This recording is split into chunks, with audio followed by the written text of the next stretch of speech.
Hello, everybody. Hi, everyone.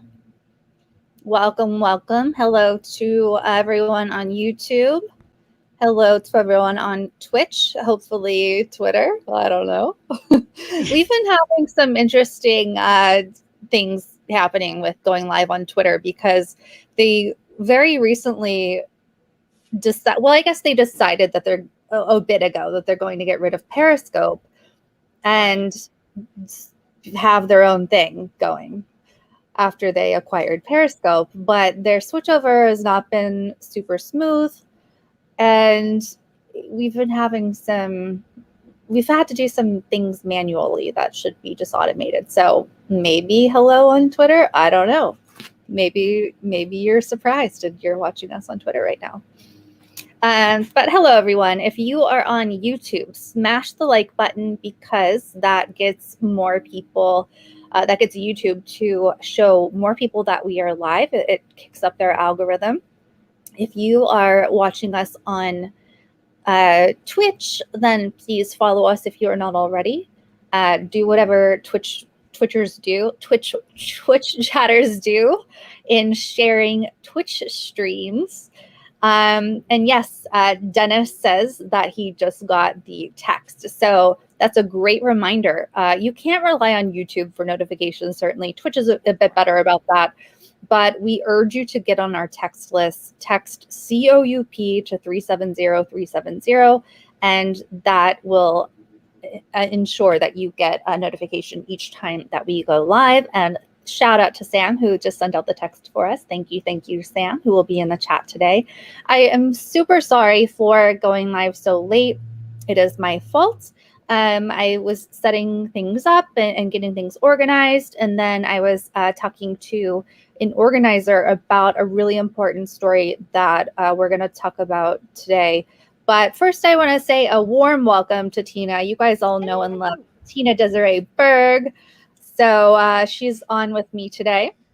Yay. And you guys, you might notice that there's going to be a fuzzy-faced person missing for the next 3 weeks. Oh, no. Oh, no. So Jordan is on his honeymoon. He and Anat, due to COVID, postponed their honeymoon for 6 months. So taking a well-deserved honeymoon, well-deserved rest, and hopefully he is able to fully unplug, which is hard for him. So yeah, he really has a hard time unplugging. So yeah, they're away on their honeymoon. So I'm kind of manning the ship while he's gone. So we have some interesting things planned. Tina's going to be hopping on with me, and who knows? We have some special guests planned for next week that are pretty exciting, and lots of fun stuff in the works. Not everything fully planned, but we'll have some exciting things happening, and of course we will, as always, keep you up to date with what's important, as we do here at Status Coup. Anything you want to share, Tina, before we No, I'm just excited about this topic today. We have a unifying theme here about police behaving badly. So I'm here for this conversation. Absolutely. Well, and as you guys know, who you've all been watching, hopefully, if you're new to us, welcome. But if you've been watching us, you've seen that James Root, the best duo on YouTube. I like it.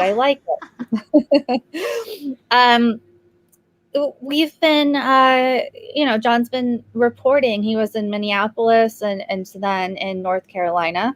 Obviously, there was the Derek Chauvin trial in Minneapolis, and then at the same time, Dante Wright was murdered, and of course there were protests and memorials and gatherings and actions for him.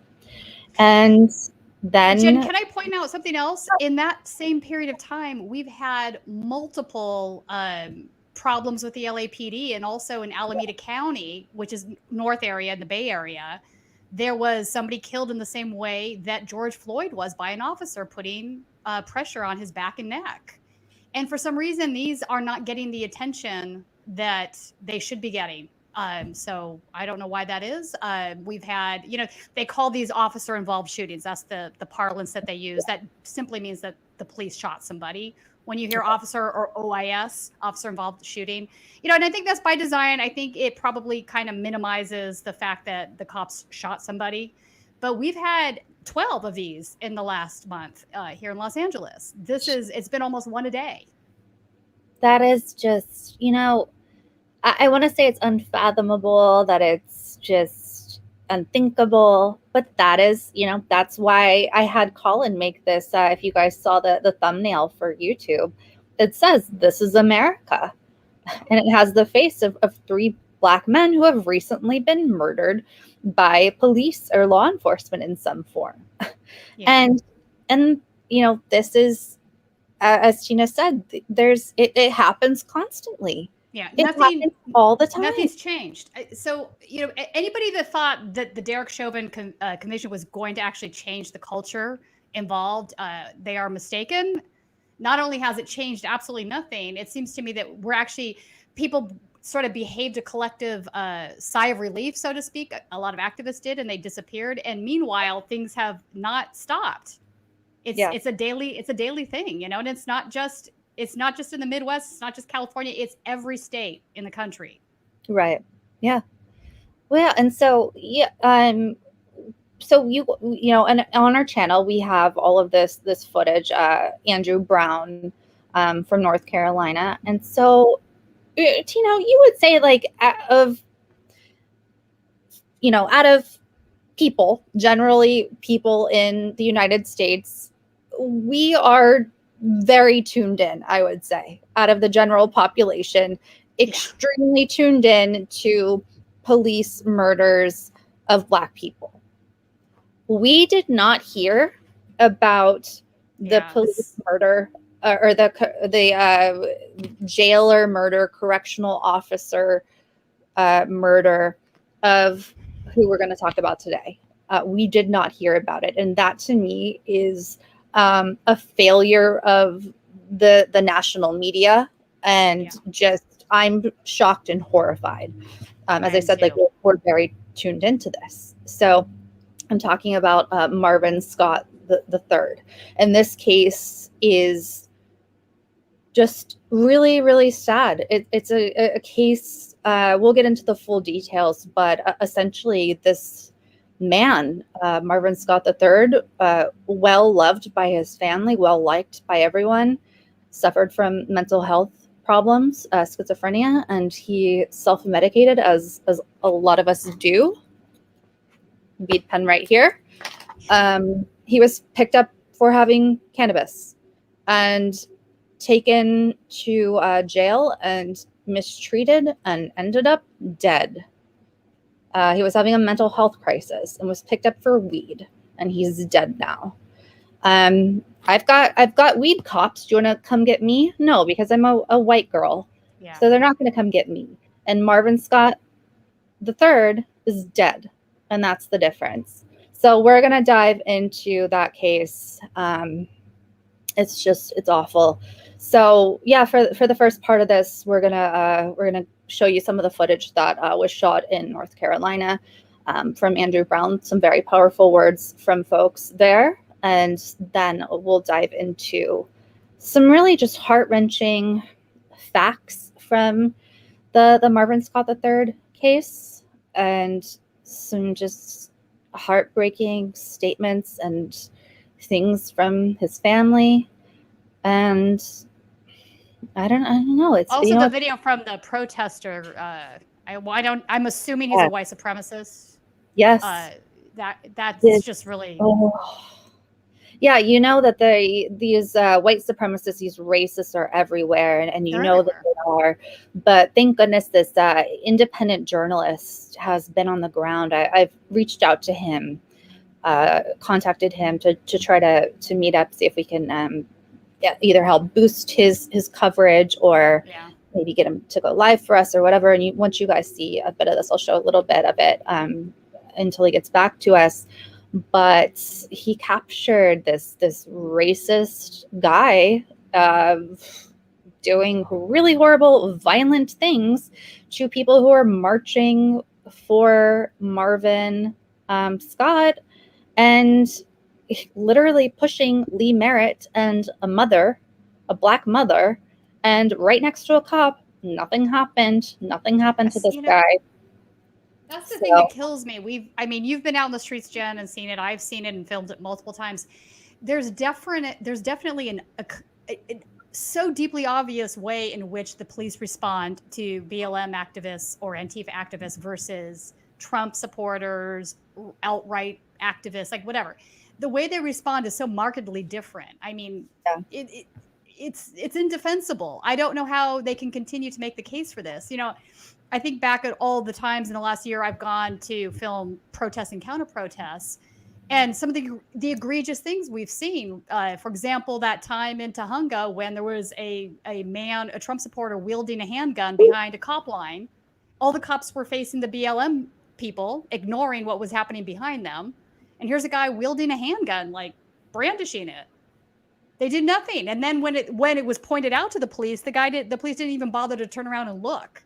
Like, are you kidding me with this? If that had been the opposite, if that had been a BLMLA activist, they would have had him cuffed on the ground, possibly dead.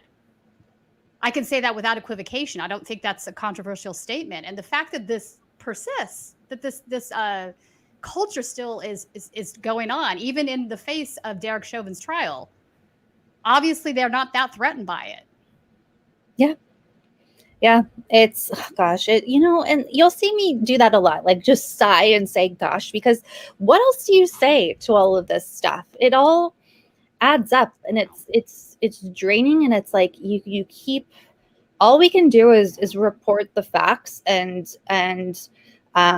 express what is happening and what is going on. And while the national media and people are not doing their jobs, we're going to keep shining a light on what is actually happening in this country. And we see that we have also some trolls in the chat.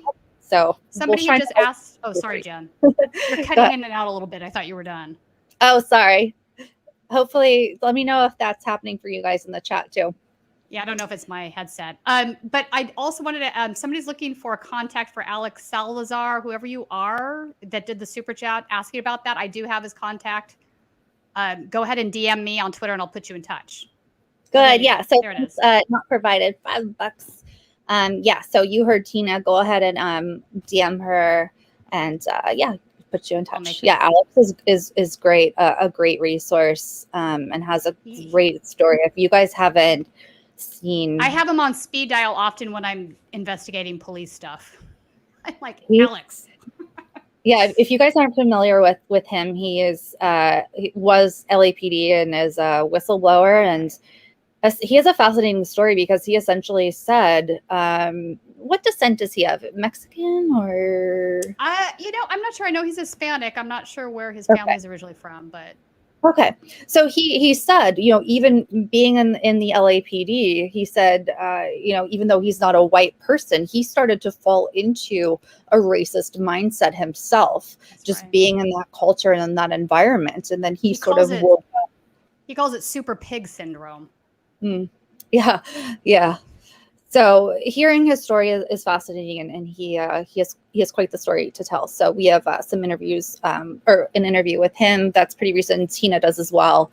So great guy to look up for sure. Yeah, especially because he's very frank and honest about his experiences from start to finish. He talks about why he'll talk to you about why he became a police officer, the things that he got caught up in while he was in that cultural system, and how it affected him mentally. I mean, he's really frank and honest and upfront about those things. And it's been helpful to me in my conversations with Alex to understand that, because I think if we're going to solve the problem, we really have to understand the roots of the problem. And, that environment is absolutely part of the toxic, incredibly racist environment. I mean, he's told me stories where he ends up, calling his, as a Hispanic person, he turns around and he would have his, partner call somebody a beaner or a wetback or a host of other horrible things, and that he would just chime in along and do the same thing because he was so brainwashed into the system.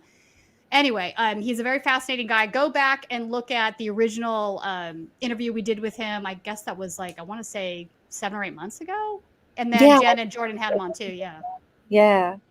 Oh, Squirrely Girl from Twitch. Shout out to Twitch chatters. Justice for Marvin Scott III. Absolutely, Squirrely Girl. And then we have Not Provided again, $2 in the super chat. Hey, I don't have Twitter. Have to email you. Absolutely, no worries. Email. Oh, sorry. Yeah, email. Sorry. Yes. Email at info@statuscoup.com. Info@statuscoup.com. We'll put you in touch. Let's see here. The Rantersation, $1.99 in the super chat. Also, Alex Salazar was on the Rantersation. Awesome. Well, good to hear you to the Rantersation. Yeah, that's great. Okay, so we'll MD Crabs, you guys are giving out false information, and that is false. Fact check, you're wrong. Anyway, it's false. Nothing. We have a couple trolls here. So troll tag, leave us some super chats, trolls. The rest of you, the good faith watchers, smash the like button if you are on YouTube. They're LAPD officers. That's what they are. Yeah. Share the stream no matter where you are watching. And keep up being a supporter of Status Coup so that we can keep on reporting. I am going to share this now. Dutch, I'm not blindly looking at anything. I'm actually looking at the facts. Yeah, he's probably an LAPD officer. Right. All right. So I gave you the start of the news. Jordan is away. If you missed that, he's away on his honeymoon and will be for the next 3 weeks. But we have some amazing things planned, so stay tuned.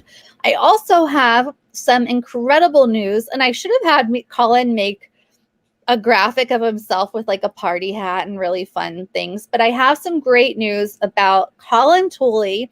Yay! If you know, we talk about Colin all the time because Colin is incredible. He does a lot of editing for us. And he's just a really nice, good guy. He's been with Jordan and I since, let's just say for about 5 years. The former thing that we shall not discuss, the former organization that is now defunct. But Colin has been with us for a long time. He is extremely trustworthy. He's just one of the nicest people you could ever meet. But he is now, he's put in his 2 weeks notice at his job, and he is going to be working with Status Coup. It's not full-time because we don't have, that capacity to, we don't have benefits or anything like that. And neither Jordan and I don't have benefits either. But, in the same sort of capacity that Jordan and I work, for Status Coup, Colin will be as well. So yay, Colin! Yay! I'm so excited. So he's going to be continuing to do editing work, but he also, and we didn't know this, Colin actually went to school to be a photojournalist too. Like he knows camera stuff. He knows how to work the video camera. Like Colin, so good. How did you not tell us this? We've known you for 5 years. So. We're always looking for good camera people. It's so funny. What? What do you mean he knows how to use a camera? Like what? Yeah, and he's so creative. He does everything without complaint. Just a good person who I have absolute faith in. I'm so happy. So very, very thrilled about that. What else? Me too. Oh, okay. I hope you guys don't make fun of me. So I wrote TikTok. Hello, fellow kids. Guess what? We are on TikTok. I'm really excited. What? Why is it saying 404? TikTok, are you saying we're not cool? Uh-oh. No. We already got banned from TikTok? I hope not. I was just doing it. Anyway, hopefully we're not banned from TikTok. Girl, what are you doing using Google? You should not be using Google. Let's talk about that. But we're on YouTube right now. That's Google. Check us out on everyone. Go on your TikTok and see if we're banned. Go to Status Coup. Are we banned? Anyway, we're doing pretty well on TikTok. Like one of our things got 8,000 views or 9,000 views or something, and we just joined. So pretty good. I hope I just typed the link in wrong. My goodness. I'm guessing that's. Oh, we got another super chat. I will get to the news in a second. I just want to get some of these housekeeping things and let the audience build up a bit. Just a girl, $9.99. Hi, ladies. Great work. Can you believe some so-called leftists have been suspended from Twitter over force the vote? LMBO. We need to keep our eyes wide open. Yeah, it's a lot of stuff going on, and you can't be too careful with you never know. These platforms can kick you off on a whim, so who knows. All right, that's why you have to just spread out all of the channels on everything in case one gets banned, then you've got exactly. I mean, ideally it'd be great to have our own platform, but it's just expensive. Well, speaking of own platform, oh, someone said we are not banned from TikTok. I have to put status. Good. Yeah, not yet. We're working on it. we're working on our ban. Okay, what am I doing? Clearly, there's something wrong. Clearly, I'm not with the. I'm not a Zoomer. All right. I mean, hey kids, you did say hey kids. Hey fellow kids, look at our TikTok. Yay! Look. Okay. Cool. So we have 20,000. We have 2,000 followers. And so some of our videos have done pretty good. Like we have 2,000 views on that one. One of them has more, but I don't see it. Anyway, follow us on TikTok. Even if you're old like me. There it is. It's fun. It's pretty fun.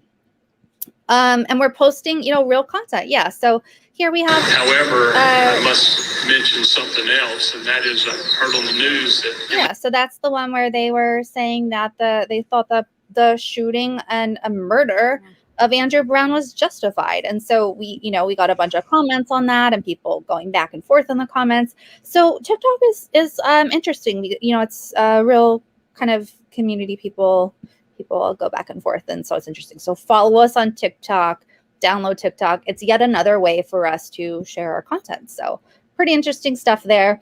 We already said text TOUP to 370-370. Okay, so let's dive into some things that John filmed from the Andrew Brown protest. And if you were not following the Andrew Brown story, here's a quick summary. Go ahead and smash the like button, share this stream. Smashing the like button is for those who are watching us on YouTube. Do whatever you're supposed to do on Twitch, sharing, follow us. Thank you everyone for sharing the coup. Andrew Brown was murdered by police. No surprise there.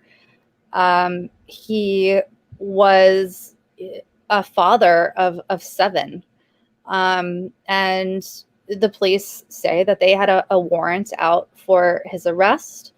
An independent autopsy showed that because, there were body cameras, but the police will not release them. And a judge ruled that they cannot be released to the public.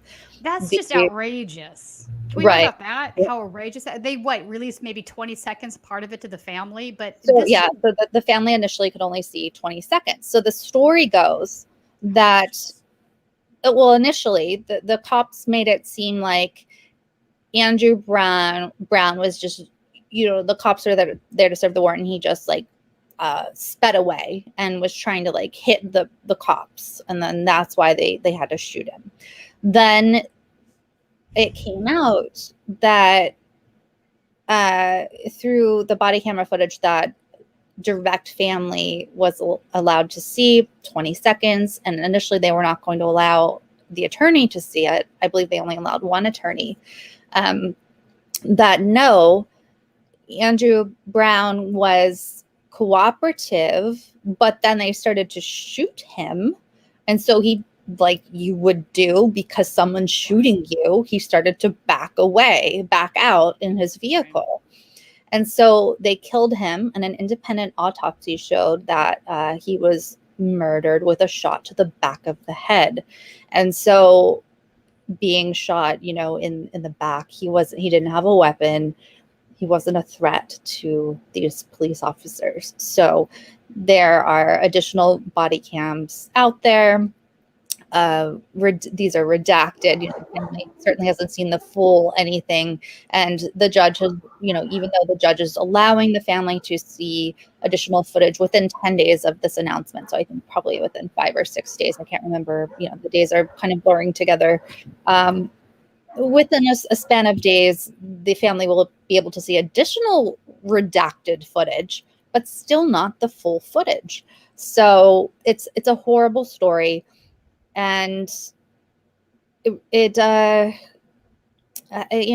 Elizabeth City, North Carolina. It's a very small town. It's where Edward Snowden is from, but I didn't know that. Yeah, it's where he's from. I actually drive through it when we go. My husband's family goes down to the Outer Banks sometimes, and it's really tiny. And so for this small community to come together for these protests and things was good, but it also allows, this isn't Minneapolis, this isn't LA, so there isn't this kind of, it really is a small group of people who are keeping these protests going. And so let me show you guys some footage from these people. Some are local and some traveled to come show support for the Brown family.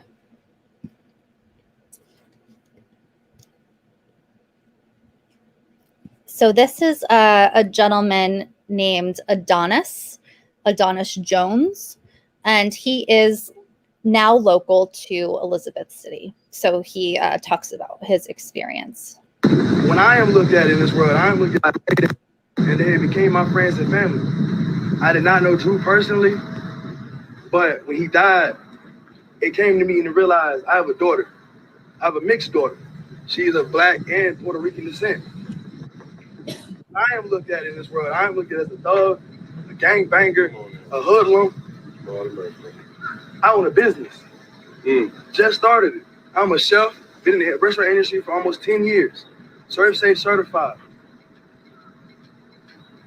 When I was out there from all those police, all those riot gear, I'm not gonna lie, I thought I was gonna die tonight.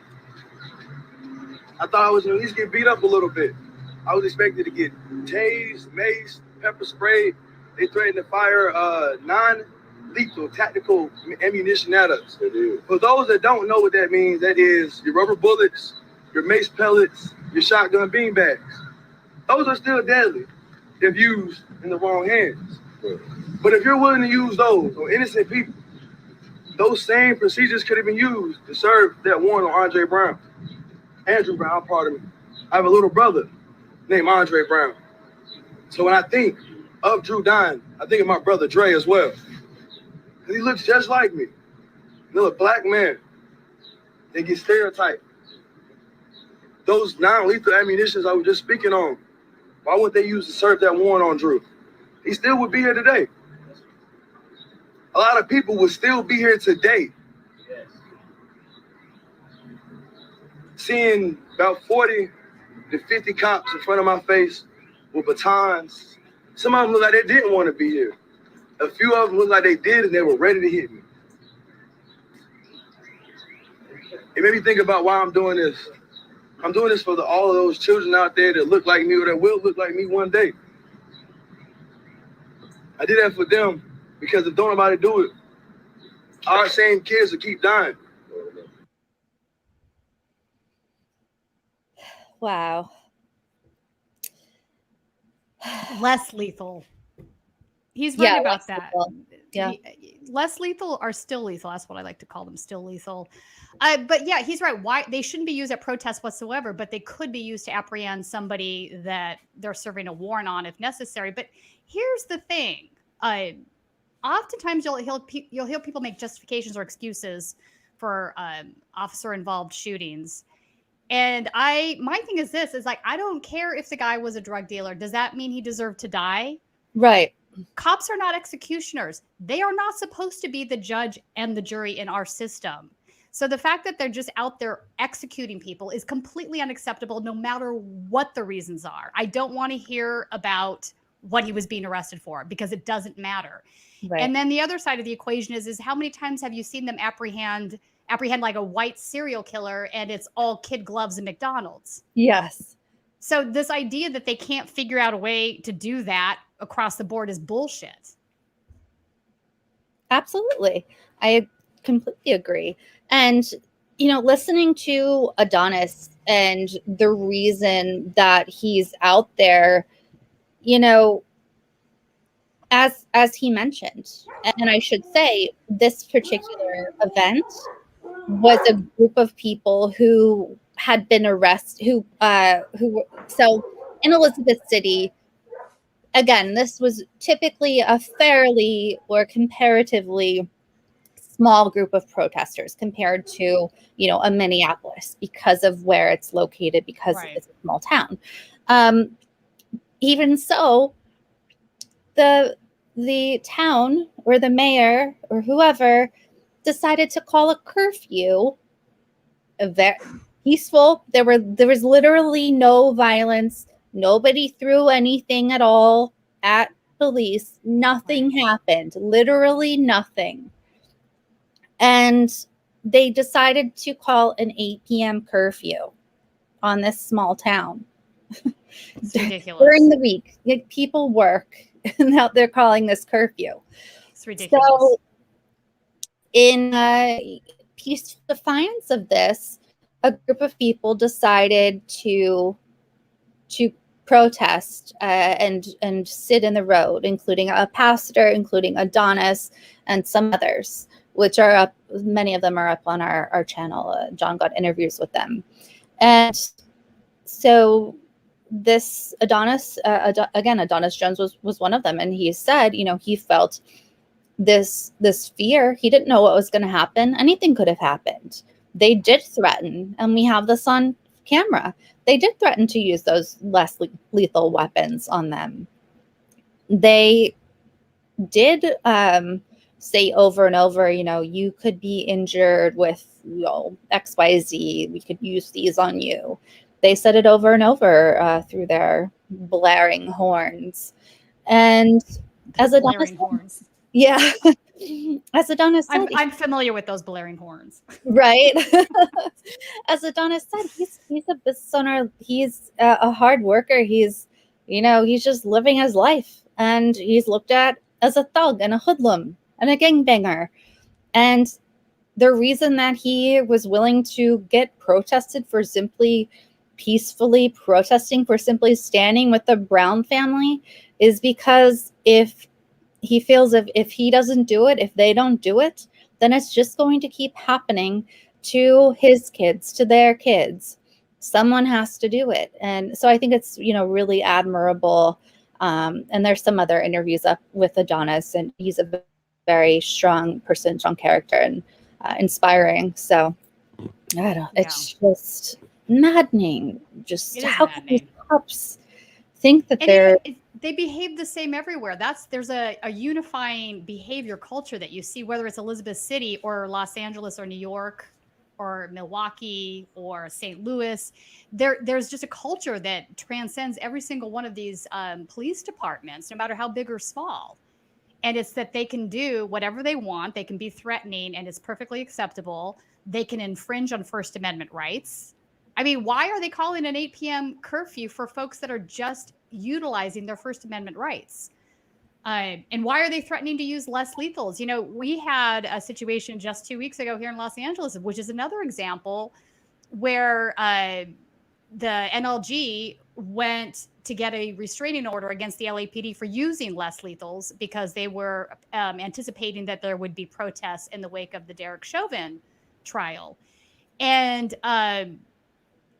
so they got a partial restraining order. One of the things listed that the judge okayed was that they could use the police officers that would be allowed to use them had to be trained. And I look at this and I'm like, give me a break. Have you met the police training? It's all very horrifying. If you haven't seen any of these police training videos, please go look up the Grossman videos and your hair will catch on fire, because they're all about teaching these officers to, you know, be these macho guys that are superheroes and going to shoot everybody. It's really appalling. But also when they go through training of any kind, it's usually not taken very seriously. So if they say to the LAPD, yes, you can use these 40 millimeter less lethals if you do the training, they're all sending them online for a 4-hour training course and saying, there, we're done, they're trained, it's fine. Well, no, it's not fine. That's not acceptable. This solves absolutely nothing. And then they'll turn around and ask for more money to do it with, because apparently, you know, they need more money for everything. That's their solution. Wow. It's crazy. I mean, more money and more training isn't going to solve what's broken here. It's not. Yeah, I completely agree. Oh my goodness. Okay, let's watch another clip here. Just so many powerful clips from this whole time here at North Carolina. So this one is, you know, I don't really want to highlight clips from white people, but I think that this is a good one just because it shows that people are starting to understand.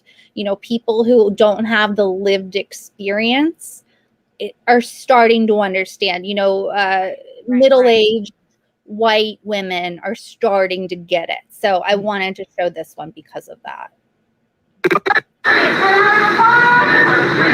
How do you feel about seeing this in your community? I love this community. It's 50-50, and that's why I moved here. I love my people, and these are my family. Are you happy the community's coming together? Oh, yes. Yes, Yeah. so happy. Very nice. I'm proud to be from here. Have a nice day. Thank you.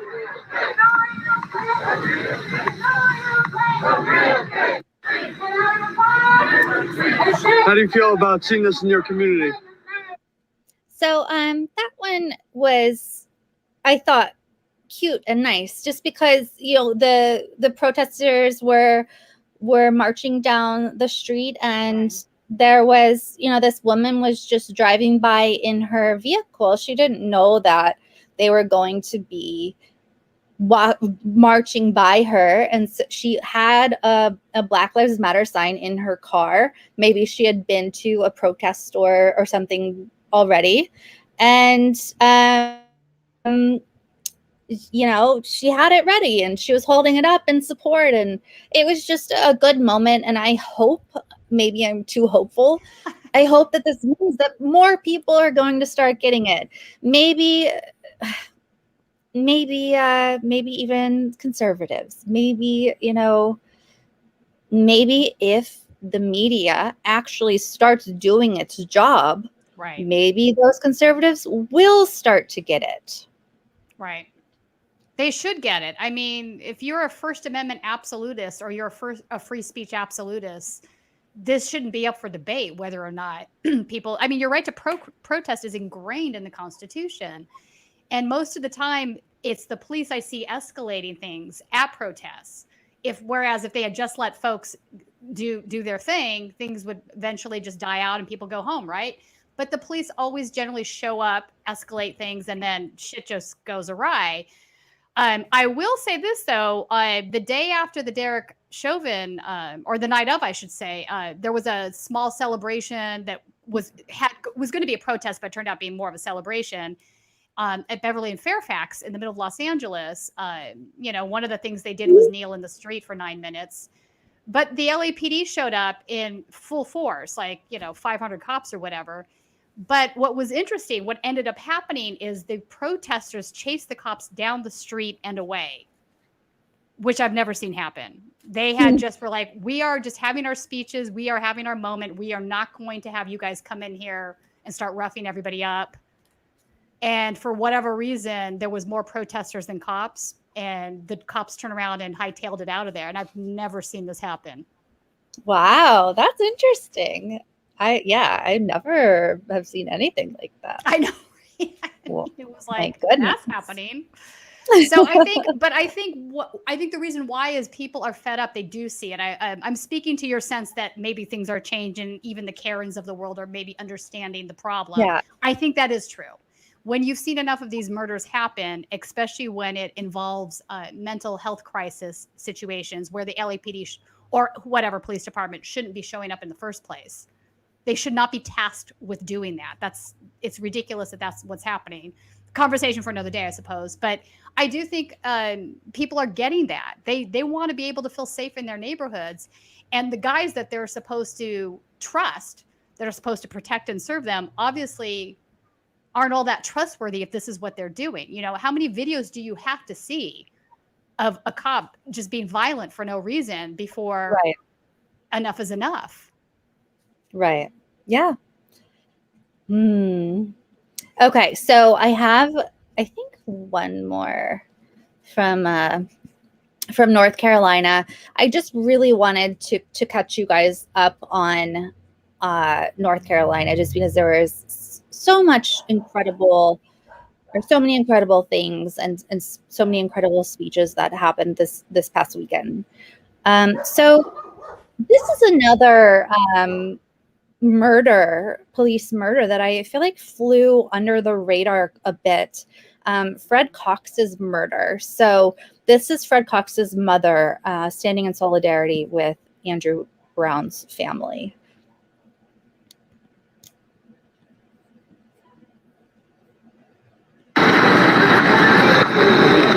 Hello, Elizabeth City. And first of all, I appreciate you all having my husband and I, Michael Shannon, here.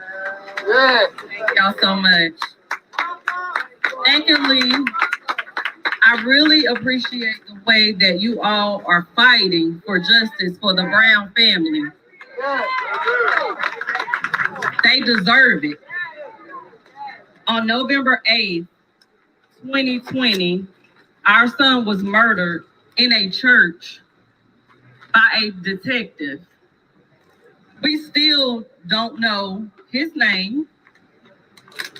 10 days, for 10 whole days, they did not tell us what happened to our son. On day number 10, we found out that he was murdered by a Caucasian male that was out of his jurisdiction at a church. So I stand with knowing how the Brown family feels. I stand with the Brown family, as bad as it hurt, because I'm still seeking answers myself. I commend you all. Even after today, hit the streets. Keep it going. Don't let up. Because when they feel like we have let up, they can brush it under the rug. Stand strong, stand firm, and say his name, Andrew Brown. Say his name. Andrew Brown. Say his name. Andrew Brown. Thank you, and please keep High Point, North Carolina, myself, and my family in your prayers. Again, my son's name is Fred Cox. Say his name.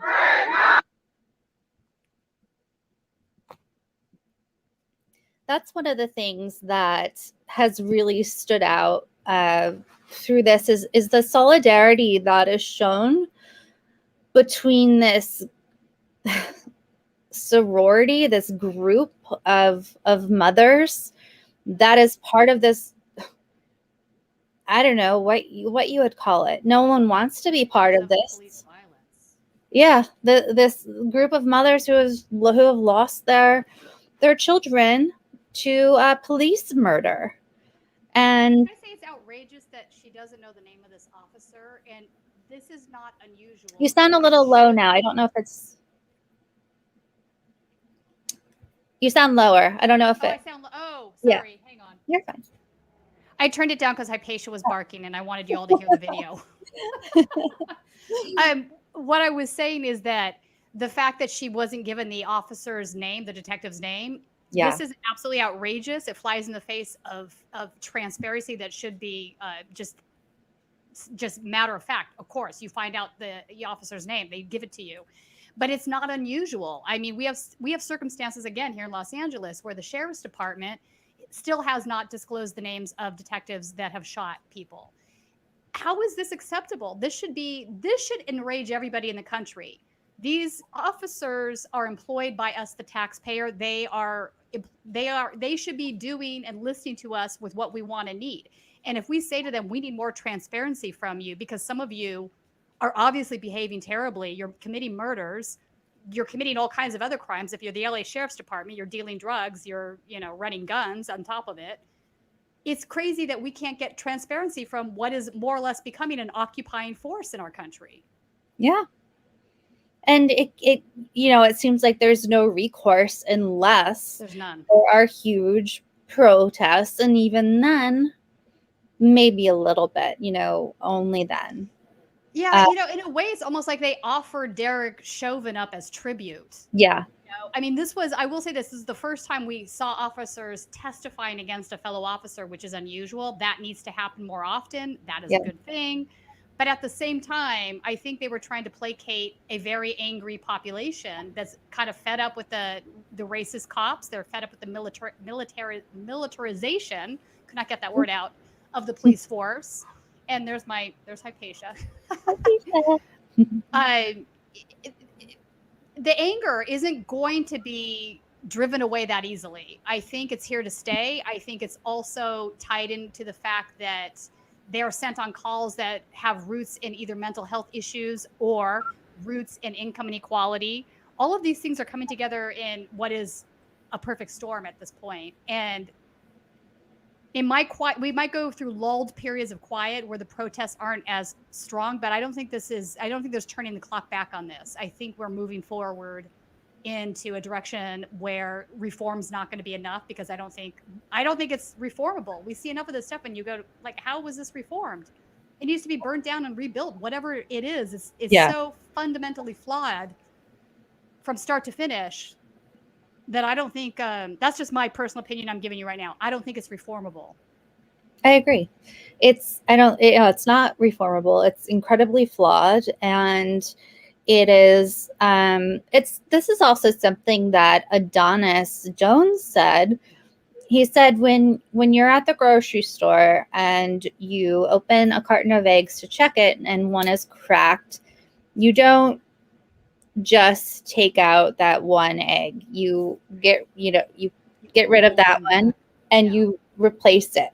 So when there's one bad egg in the police department, you don't, just you get rid of the whole thing and you replace it. So that I thought was a pretty good metaphor.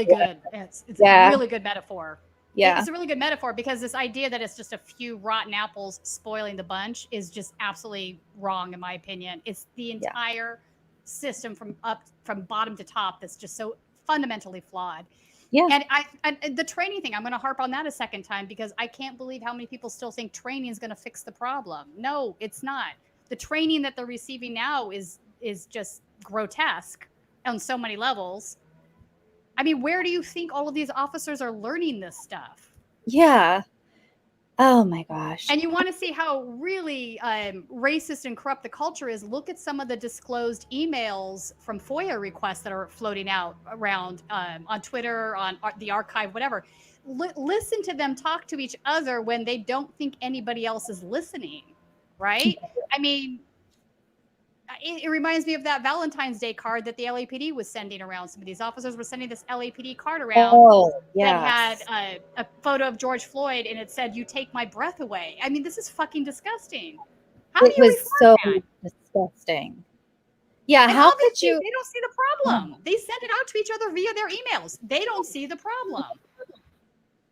Yeah, I don't understand how no one in that force said, because I don't Jen, they all think this way. All. This is the problem. It's not a few bad apples. It's the entire damn barrel. They all think the same way in this capacity, or if they don't, they've been brainwashed to going along with it. Like Alex Salazar talks about that, right? It's just, you can't fix it. And when you come from the outside and you try to have a conversation with one of these guys, what you say to them is so foreign to their ears. They can't process it. Which is why I find myself arguing with these guys so often. As you know. Yeah. I like to fight with cops. Well, it's hard not to, because they're crazy. Well, that reminds me of this clip that I think is really interesting. So this one, North Carolina police officer nods his head when asked, I can tell you didn't want to do that following the arrest of a peaceful Andrew Brown protester. So I don't know. I wonder your thoughts on this one. I don't know if you saw it, Tina. I'm curious to see this. You know this is not right. You know. So for context, this is right This is right after they basically tackled a peaceful protester, and so that John asked the question. You know this is not right. You know that. I know you guys are just following orders, but that's not right. That creates an issue. Appreciate it. You know whose it is? Yeah. So that's really it. So the first part, there's some people who when we posted that said, oh, I don't know if he was directly nodding to John, but I don't know. It looked like there was no one in that initial shot. There was no one else he could have been nodding to. So I don't know. I'm very curious psychologically what was going through that cop's head. You know, it's reminded me of, okay, so at the Echo Park Rising situation that was a couple weeks back, I had something similar happen. I noticed, I'm just going to say this publicly. I have files on several LAPD officers that I keep track of. And I noticed one of them was there at the skirmish line in Echo Park. And I said, sometimes I think out loud. I was like, oh, that guy's a problem. I have a file on him. And there was an officer standing in front of him who I didn't know who he was, a new face to me. He kind of looked at me and went. So I found myself chuckling, and I'm like, did he just? That's amazing. I'm like, and so I said to him, I said, oh shit. I said, so you're aware that guy is a problem child? And he's like, oh my gosh. Wow. So I wasn't really sure what to do with that. It kind of caught me off guard a bit. But, this shouldn't be surprising. I'm sure that there are those inside the force, like Alex at some point had to have his awakening, right? Yeah, right. Where they see stuff they don't like and they know it's a problem. They see it, I think another prime example is, why are these guys, like we saw with the George Floyd situation, when I first saw that body cam from Officer Lane, that footage, he approached George Floyd's vehicle with his gun drawn, pointed at the back of his head. And saying, fuck this, fuck that. He's already escalated a situation that didn't need to be escalated by any means to level 12, right? It's already escalated. This is not the appropriate way to handle, but this is training, right? So this is why training doesn't reform the very broken system. Right. So, that's interesting to see that, because every now and then you'll see an officer that you can tell isn't okay with the program, but is sort of just going along at that point. Right. And you have to wonder, like, is this a guy that's going to be like an Alex Salazar in 2 years, where he's like, I'm out, I can't do this. This is fucked up. Yeah, I find it just fascinating. I really, really wonder. Oh, there's a psychology there for sure. Yeah, I don't know. I'm fascinated. Okay, so we're gonna get into the Marvin Scott III story. Wait, this. But first, I want to hi, Paisha. That's hi, Paisha, everyone. Okay, so the audience is gonna, because this is live television. This is hi, Paisha bringing my sock in to the studio. That's the best kind of toy. Okay, so the Ranter Station 499 in the super chat. The police departments began as slave catchers. When you say police, say slave police. The meaning will always match. Chauvin is just a talking point. And that's true. And I think a lot of people don't understand or realize the history. And the mindset is the same. And, when a lot of conservatives just, just say, well, just follow the law and everything will be fine. Well, no, that is not how it works. No. The laws are different for different people, or the rules are different for different people, and the consequences are different for different people. The consequences are different. The treatment's different. The rules, everything is very much different. Yeah. And it doesn't take, you don't have to be particularly in tune to see that. It's absolutely obvious. Yeah. Well, like, why does Wall Street get away with what Wall Street gets away with? Right. Like, why am I not worried about having weed at all? Right. And Marvin Scott is dead right now. You know, it's there are reasons for things. And really do, you know, anyone who is not familiar, do study the history of slave patrols for sure. Yeah. and notice and match up what it is today. That's what it is. Yeah, I mean, the sheriff's department, their badge is still the same. It's the 6-pointed star. It's absolutely what it is. That's the origins of it. It's interesting to me that a lot of people don't know that about the history. And yeah. I think I can also say without equivocation that the sheriffs are far worse than the police departments are. They tend to be, in my experience, from what I've seen and witnessed, more violent. Interesting. Yeah, I don't know. More brutish, more like they feel more powerful. Yeah. More of that super pig syndrome that Alex talks about. There's more of that going on. That makes sense. Jordan Deck, proud new status Coup member here. I love the community. Thanks, Jen and Tina. That is a great reminder. We are celebrating here because we finally made it over 1,900 status Coup members. Yay! Nice. So welcome to all of our members, new and old. Join us if you have not already. Be like Jordan Deck.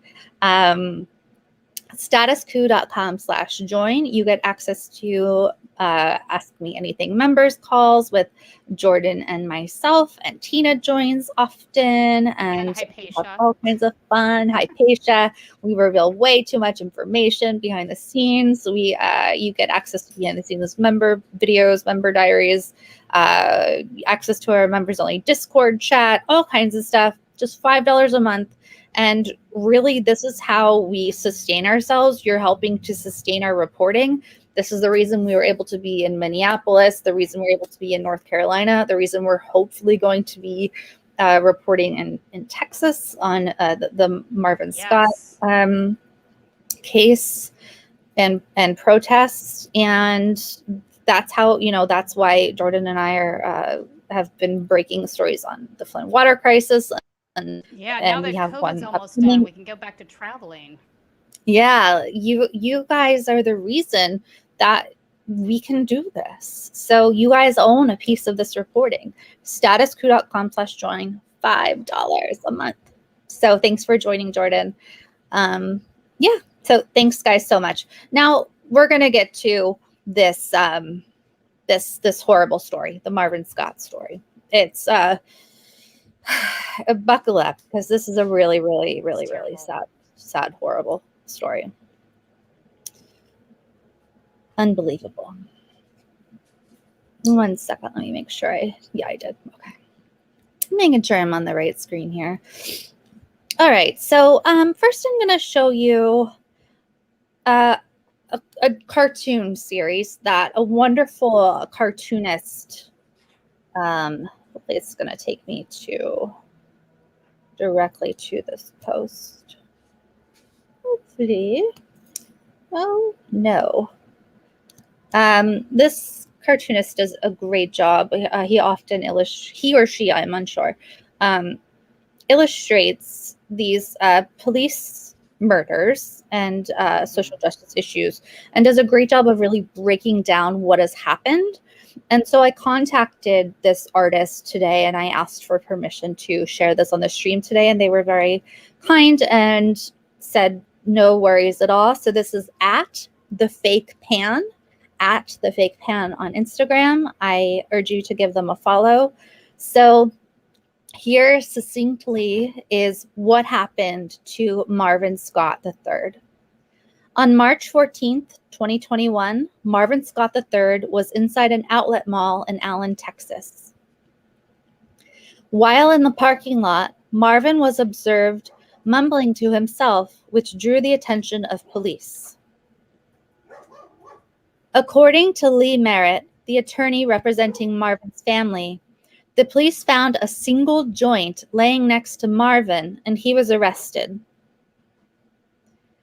Marvin exhibited clear signs of a mental health crisis, so the arresting officers drove him to a hospital where he was evaluated. Even though Marvin had been diagnosed with schizophrenia 2 years prior, he was deemed fit for custody and taken to Collin County Jail. While in his cell, Marvin's condition worsened. During the height of his crisis, several correctional officers entered Marvin's cell and forcibly attempted to strap him to a bed. Despite Marvin's cries for help, the officers allegedly sprayed him with mace, applied an illegal chokehold, placed a spit hood on his head, and kneeled on him until his body went limp.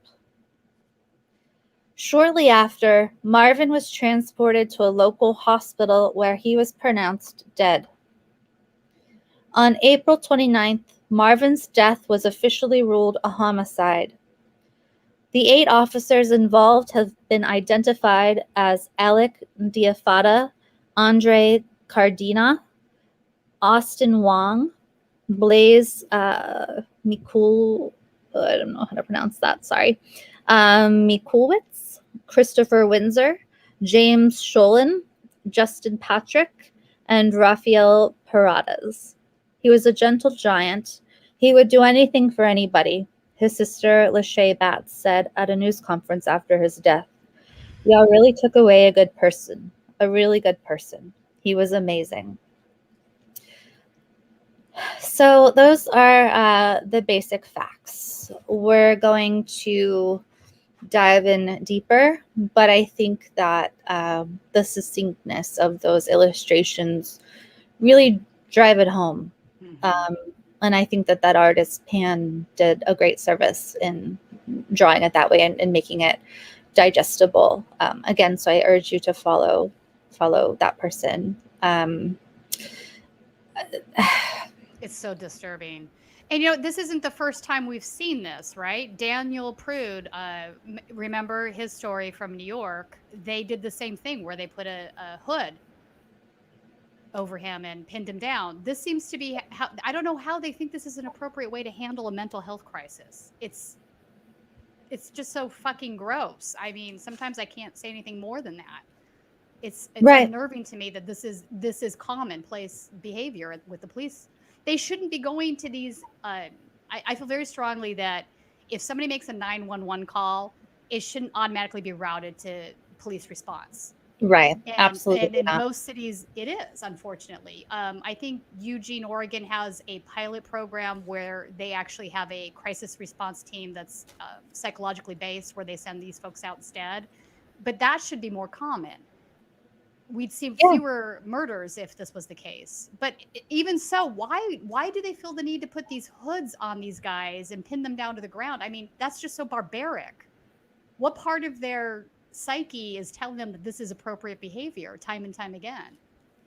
Yeah, and I think this happens often, and I think that this goes underreported where police... I agree, it does. Yeah. They're not trained to handle mental health issues. They don't know how to handle someone who is schizophrenic. Or hang on, they are trained is the problem. I hear what you're saying, but not like they're not mental health workers. No, like, they're trained to do what they're doing now. That is the problem. Well, yeah. You know what I'm saying? Yeah, right. That's true. But as far as being trained in appropriate actions towards like how to work with an autistic person or, person who's I don't even think they can be meltdown. I don't think they can be trained properly to. No, I don't either. That's not their specialty. It needs to be a different person who that is their profession. that this is not their profession, so they are not the right person to call in this instance. If a person, if Marvin was acting strangely or seemed to be having a mental health problem but wasn't doing anything criminal, like, who cares if he had a joint? No one cares. Right. So Jen, let me say this. Part of the situation is that it's oftentimes family members or friends that are calling 911 to get help with their loved one. They're not doing that in anticipation of cops showing up and murdering their loved one, but that's what we see happening, right? This keeps happening over and over again. And in fact, one of the officer-involved shootings here in Los Angeles a couple weeks ago was precisely this. A wife called on her husband who was having a mental breakdown. The cops ended up killing him. Jeez. So this is happening all over the country right now. It's not getting enough attention in the media. I think people do stories on it, but it just let me pose this. Is it that we're so used to seeing this crap that it's sort of like mass shootings now? We're like, oh God, there was another OIS. The cops murdered somebody. Like, because if that's where we're at, that's insanely fucked up. Right. Well, and I worry that is where we are, because there are so many, like you said, where we were horrified to learn of this story that we hadn't heard about. And like you said at the top of the show, oh, well, there were these, what would you say, like 12 murders in LA. And it's like, oh my gosh, like, I didn't hear about those. And why don't we? And the reason is probably because there are so many. It is just a daily occurrence. We're in some cases numb to it, or it's normalized. The media doesn't cover it. It's not. Or if they do, there's stenographers for the cops. That's the other thing that I have a problem with. Oh yeah, they just take the PR releases from the cops. Which is incredibly crazy to me. If it's like, thank God there's one reporter at the LA Times who does not do this. He does pretty good reporting, but there's another one there who does. He'll just like file the press release and print it. And it's like, don't do that, guys. Usually the cops are lying about something, in my experience. And if they're not, they're certainly bending the truth or trying to use what I call propaganda to make the story look better. And why not question? Just because they're police, we shouldn't question them. That has to end. Question away. You should be questioning these folks. Yeah. I mean, look, what about that story out of the Baltimore area where the police were driving around with toy guns in their car so that they could plant them on people they shot? I mean, that's out fucking outrageous. Baltimore is historic for planting things on Black people. Like, that is their thing. Love JJ is making some good points. The media is part of the system as well. Absolutely, 100% part of the system. Manufacturing consent. I actually have a Parenti book here, Inventing Reality, which came before manufacturing consent. 100% that's what the media does. Another good point is nothing new, people. Absolutely, this is nothing new. Absolutely nothing new. I wonder if in our modern times where we may have heightened expectations, perhaps, where we feel like people have access to as much information as they want now. We have the internet now. Maybe we feel like people should be more aware and they're not. And so maybe it's not more frustrating, but maybe it's more, or maybe it's, I don't know. I don't know what I'm trying to say. You're 100% correct that it is nothing new. And that's the last super chat's really good. We should talk about what she just put up. I didn't see her name that came by, but she's talking about the fact that there are mental health professionals that help write these police policies and procedures. This is absolutely true. Chiritarisu.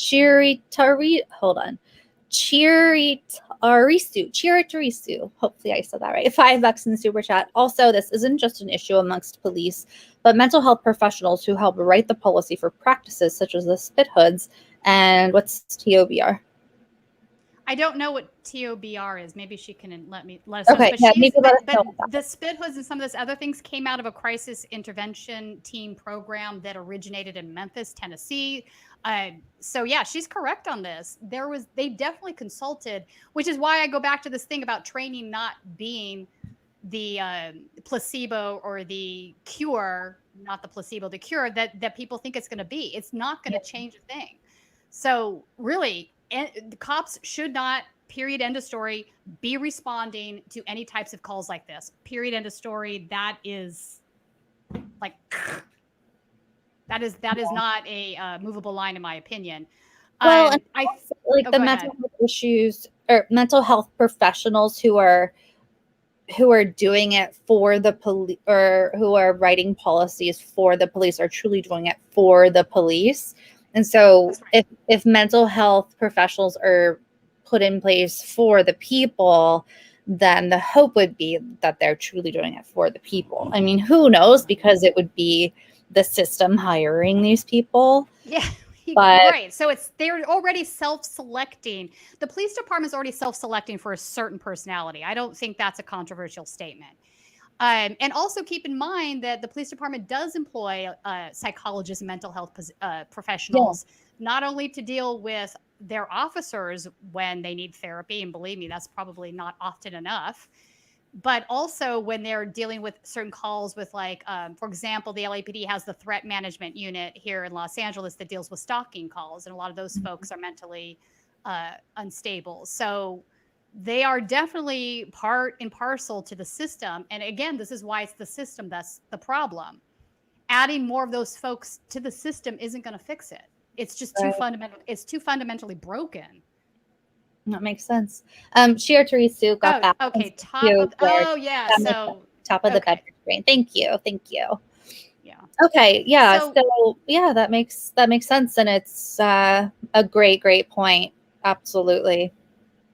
So Eugene, Oregon, I don't know if folks are familiar. They have a program where they're not doing that. So they're specifically not sending police officers to these calls. They have a separate unit that responds that's absolutely not related to the police department. And it's been met with some success. I think other cities should look at that. Let me also say this, the whole defund the police, that this entire movement stems from what we're discussing right now. The reason the police budget is one of the reasons, there's many reasons, but one of the reasons it's so large is because all of these things have been moved into the police budget, right? So, 911 calls related to mental health in the police budget, homeless sweeps here in Los Angeles in the police budget. Why are these things included in the police budget in the first place? Well, it's because somebody made the claim that we can't do this without police protection. We won't be safe, blah, blah, blah, blah. We've heard these arguments time and time again.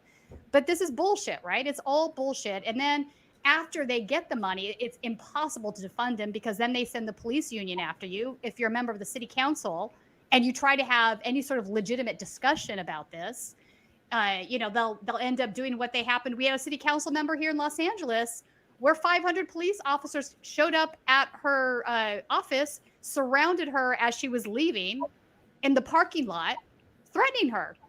I'm not kidding you. You can see the video online. There's like 500 officers surrounding her with their police union person, going on about how dare you try to take some of our money away, and you're a tool for BLM is one of the things that they say. So, also obviously clearly motivated racial discussion being had there on top of the money.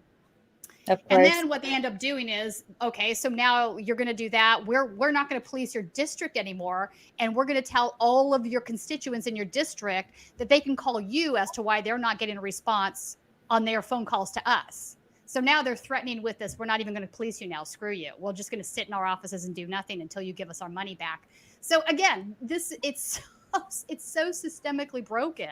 None of these guys are not protecting and serving the people in our country at all. They're running around being power hungry, money grubbing.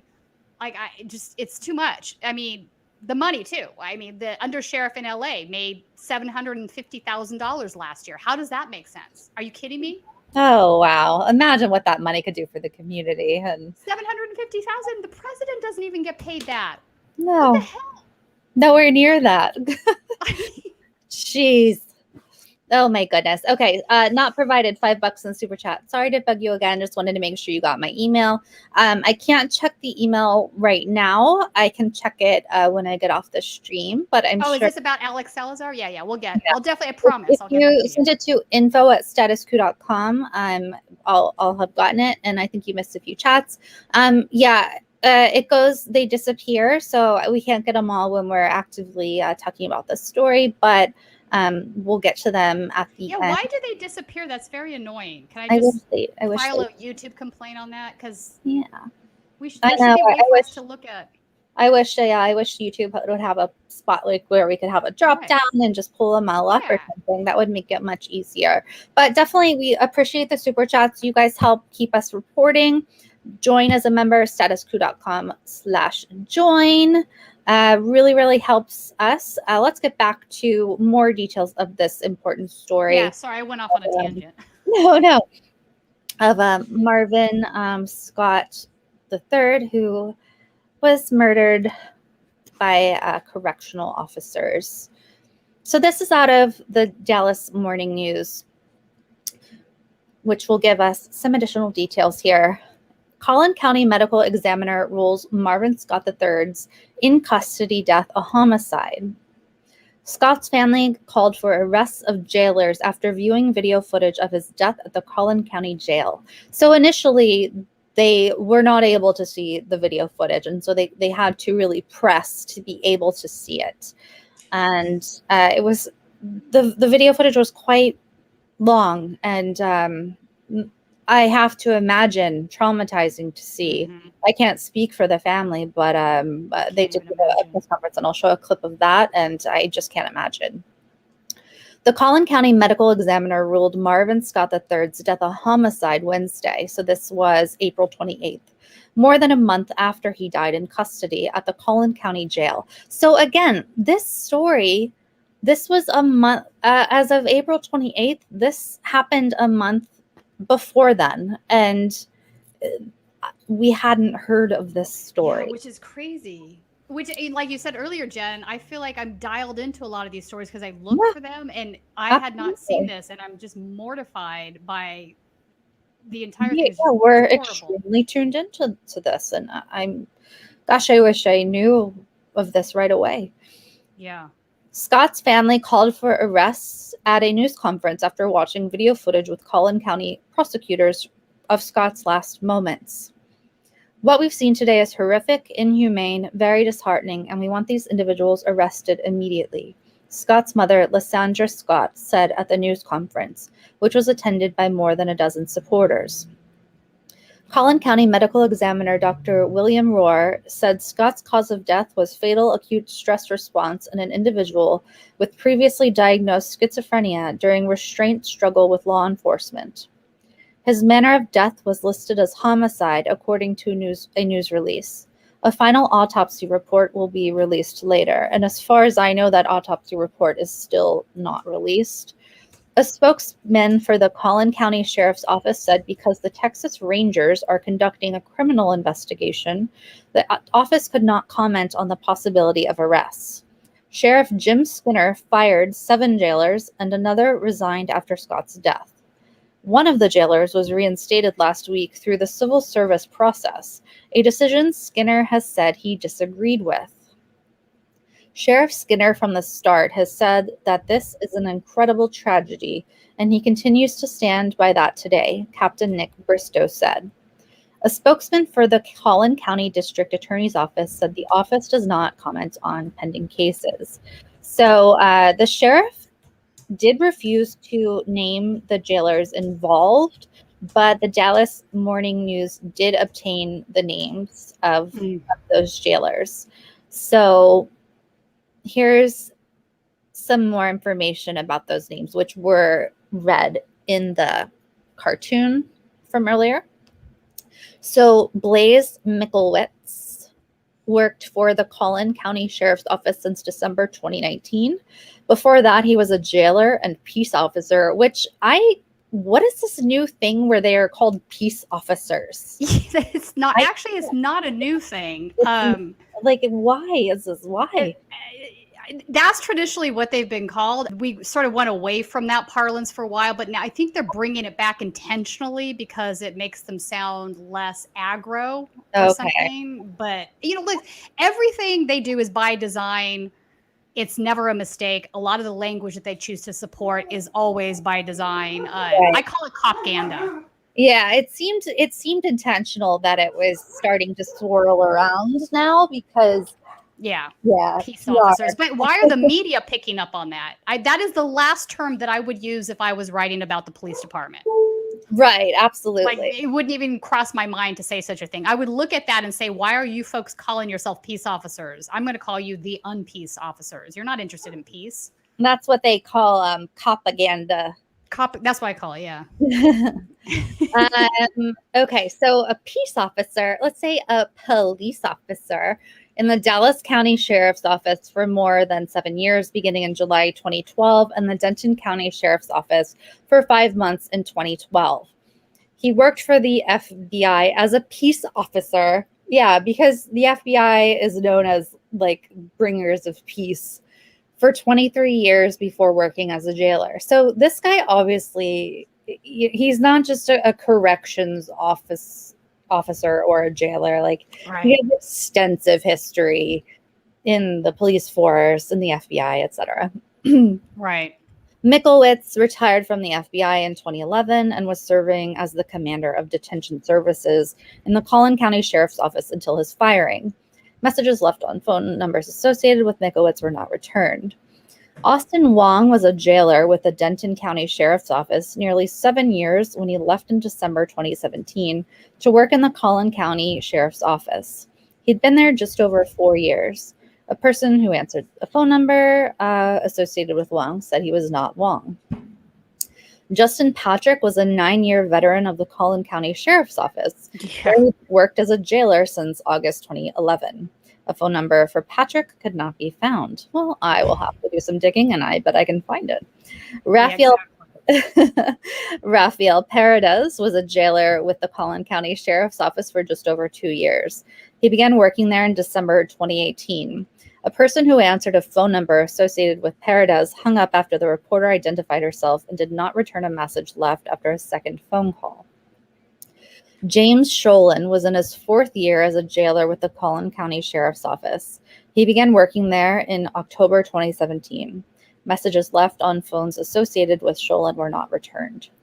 Alec DeFata worked as a jailer in the Collin County Sheriff's Office for 2 years and 9 months. A woman who answered a phone number associated with Sholin said the men were innocent and declined to give her name or relationship. This is very sad because this is nothing like all those other cases, the woman said. Someone doth protest too much. Yeah. Andre Cardina worked as a jailer on and off for Collin County Sheriff's Office for a total of 3 years and 6 months, beginning in April 2017. A phone number for Cardina could not be found. Christopher Windsor, again, I can probably find that. Everyone has a phone number. Christopher Windsor worked for the Collin County Sheriff's Office for 19 years. A phone number associated with Windsor was out of service. The identity of the jailer. Hang on a second. Can we just have a conversation about this guy's lack of journalistic go find the phone number thing? Like every single... I mean, this is the media. Like, they're like, okay, what like, the hell? Let's move on. That's insane. I bet you half of those numbers you have are incorrect. Email them, like, look up, find their social media. Like, there are ways. There are ways. Yeah. Yeah, my favorite is when I find their social media. Oh, yeah.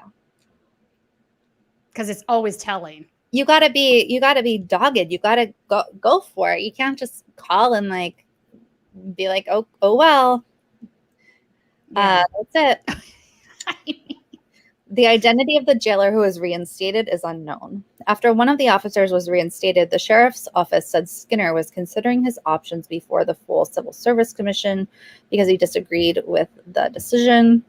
Let's see.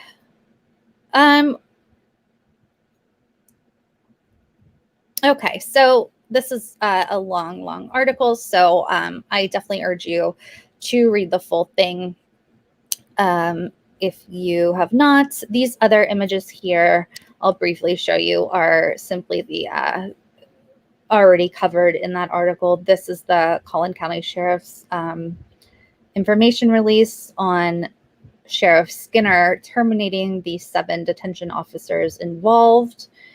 And the other one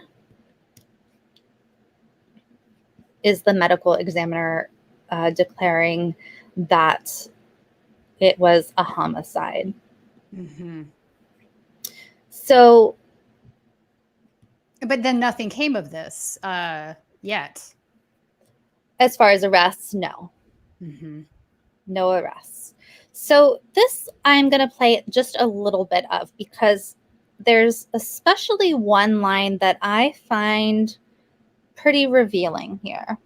Mm-hmm. There's a little taller than I am, but... A second.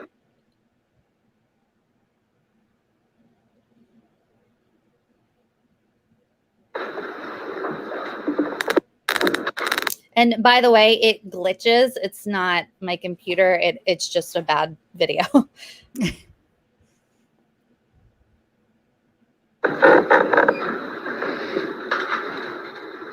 Right here. Good morning. My name is Jim Skinner. I'm the Collin County Sheriff. Thank you very much for being here this morning, taking the time out of your busy schedules to join us here this morning. I have a few introductions I'd like to make before my comments this morning. With us this morning, we have Pastor James Hutchins from the New Life Community Church. We also have Pastor Xavier Maryland from One Community Church, and also from One Community Church with us today is Matthew Anderson and Kurtrin Wright. I'm also joined by my Chief Deputy, Matt Langen, and Assistant Chief, Anthony Carter. The death of Marvin David Scott III is a tragedy.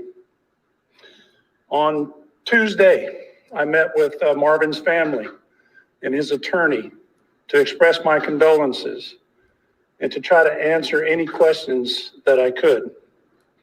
The family has still many questions about how all this happened. The community also has many questions, as do I. While everyone has a lot of questions, what I'd like to do now is to share with you what we know today. On Sunday afternoon, after arresting 26-year-old Marvin Scott III for possession of less than 2 ounces of marijuana, officers from the Allen Police Department brought Marvin to the Collin County Detention Facility, where we accepted him into custody at about 6:22 p.m. on Sunday evening. While in the booking area, Mr. Scott exhibited some strange behavior. Several detention officers tried to secure him to a restraint bed, and during the process used OC spray once, and also placed a spit mask on his face. At around 10:22 p.m., while being placed on the restraint bed, Mr. Scott became non-responsive. Detention officers and nursing staff immediately provided emergency medical attention and called an ambulance. Marvin Scott was transported by ambulance to Baylor Scott and White McKinney, where physicians pronounced him deceased. Pursuant to Texas state law, my staff and I immediately contacted the Texas Rangers and asked them to investigate. I responded to the jail myself. As you might imagine, I was brokenhearted to learn that someone had died in our custody. On Monday morning, March the 15th, I placed a captain, a lieutenant, 2 sergeants, and 3 detention officers on administrative leave. Also on Monday, I started a parallel internal administrative investigation into Mr. Scott's death. My office's investigation is staggered with the Texas Rangers investigation in accordance with the rights afforded the officers and the witnesses. As I promised Marvin Scott's family, I intend to conduct a thorough and transparent investigation into what happened. I've made the commitment to Marvin Scott's family that at the appropriate time, I will provide all of the facts related to this investigation to them. In the case of an in-custody death, there's a criminal justice dimension. My office does not have the sole role in the investigation of an in-custody death. The Texas Ranger and the criminal district attorney. I'm going to now skip forward to the question and answer session, which is where the point is that I want to show you after that summary.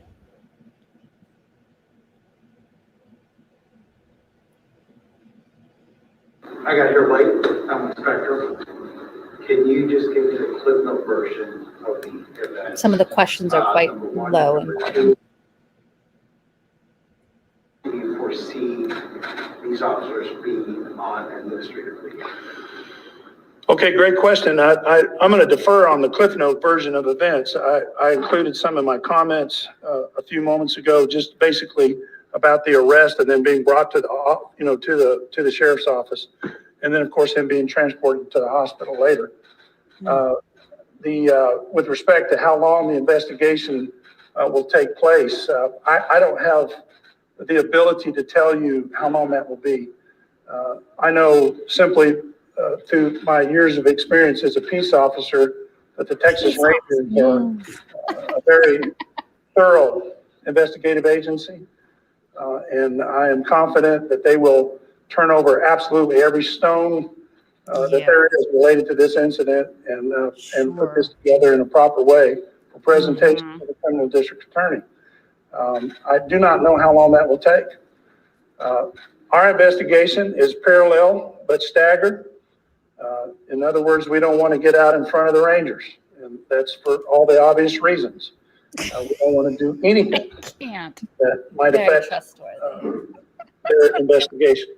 Have you met with the family? I have, yes. That was in my comments a few moments ago. I have met with the family. So I can't tell you how long that these officers will be on administrative leave. The process is that when my internal affairs investigators complete their work, they will bring to me their report.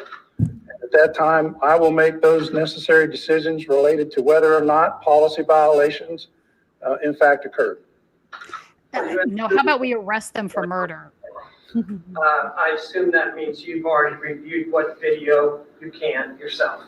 Are you troubled by anything you've seen so far? I'm troubled by the fact that a person died inside of our detention facility. So there is video that exists. That video is in possession of the Texas Rangers. And suffice to say that I'm sure that every single second of that video will be closely scrutinized. How do you work with your other deputies in this? Like, they're having to deal with this too. You know that they're going to find it troubling also. So how do you discuss this with your deputies when there's another sort of an anti-police movement going? Well, sir, that's a great question. My deputies, I have deputy sheriffs and I have detention officers. The individuals that have been placed on administrative leave here are detention officers. But all of our deputies and detention officers, in my opinion, are selfless people. They serve because they love the communities that they serve and they love the people that they serve. This is just the type of people that they are. Like me, I can assure you, it's been expressed to me all week long. I have employees that are heartbroken that someone who was in our custody died. And so it does have an effect on them. I think that's fair, and I think that's a great observation. And all we can do is to remind them that we want to try to do always everything that we can to ensure that these types of things don't happen. To be honest, and open, and transparent. That's our responsibility to the community. And that's our message here today. Also, we want to let folks know that this is such a travesty. This is such a tragedy. But at the same time, we're going to do our job and be committed and uncover absolutely every fact in this. So those decision makers later on here have the proper information to make decisions rather than jumping out ahead and making allegations about this or that simply, that aren't true. So thank you for the question. Sure. Have you had any other deaths in the last 5 years? Yes, sir. We have. Any other death in the How last many? 5 years, yeah. Multiple. 4 deaths over the last 4 years in custody. And each of those deaths were medically related. I think one was a heart attack, one was acetaminophen toxicity, and 2 from cancer.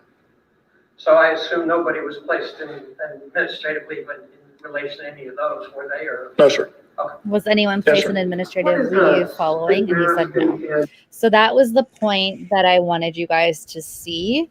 What the answer to was anyone placed on administrative leave following those other deaths? And he said no. So this Marvin Scott III's death, people were placed on administrative leave. So I don't think that peace officers were placed on administrative leave out of, doing the right thing. I think that they simply could not cover it up enough, or something else was the reason. That sheriff, you could tell in the Dallas Observer article that he is sort of trying to say the right things or say enough PR things to come across a certain way.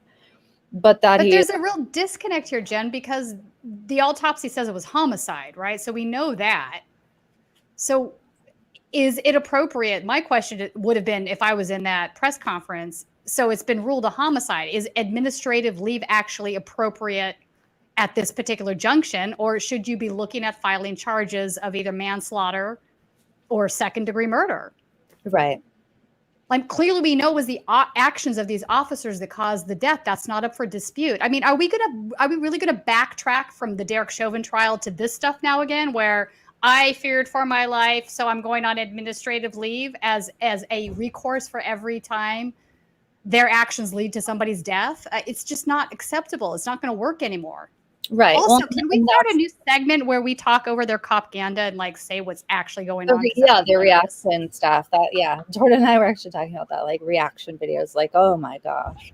Yeah, and that's the thing. You kind of have to, because otherwise the propaganda goes unnoticed. If CNN or whoever simply plays a clip of that sheriff saying what he's saying, the average person is just going to be like, okay, that sheriff seems nice and reasonable. He put those peace officers on administrative leave. That's good.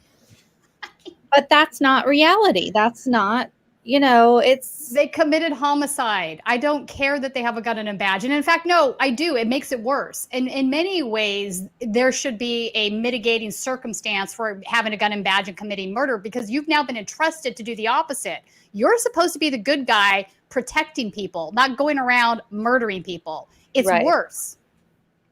And the fact that they, have qualified immunity from their actions is completely unacceptable. And it drives me insane. I can't believe that it's 2021 and we're still having these conversations. I mean, how long has it been since Rodney King was beaten blind? Right. By the Foothill Division. What was that, 1991? 92. Well, no, 91. 92 was the riots from the reading of where they got off scot-free with everything. Yeah. I am concerned. I think that the average person, the media doesn't show or know that is just, that's not real. That what this cop is doing or saying is not real. No, it's not real. It's a complete and utter disconnect. But I think another thing that needs to be addressed really is the qualified immunity. That shouldn't even exist. Well, Why? yeah. Explain to people what that is for people who may not be. It basically allows a police officer to do all of these things, and he has qualified immunity for them because he is a police officer, right? It's that idea. How many times have we heard over the last 30 years? I feared for my life, and that would be enough of a justification for killing someone, right? So almost every city has qualified immunity laws that protect the police officers, as saying as part and parcel to their job description that they're going to have to sometimes shoot people and it's not their fault. And if we don't give them immunity, then they won't be able to protect us from the bad guys. I mean, we've heard all of these arguments, right? They're very circular and very untrue. Yeah. Yeah, gosh. And so, of course, the most important people right now to hear from is the family. Yeah. So this account, I urge you to follow him, Lee Merritt. He's at Merritt Law, and probably because of Twitter length restrictions, his at is not how he actually spelled his last name. So it's at MERIT Law. So follow him for updates, and I'll be sharing some other accounts that you can follow to keep up with Marvin Scott III, the family and the organizers. But here is a video showing the family's reaction, and this is after they saw footage of the death of their son, their brother. This is devastating, so be prepared. My name is Salazar Scott, L.A., capital S-A-N-D-R-A, Scott, mother of Marvin David Scott III. What we've seen today was horrific, inhumane, very disheartening, and we want these individuals arrested immediately. And that's all I have to say.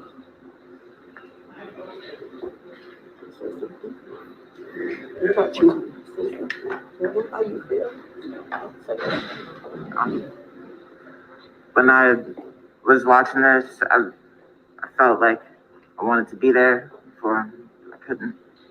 It's too late. And we ask for justice because at this point, that's all we can ask for.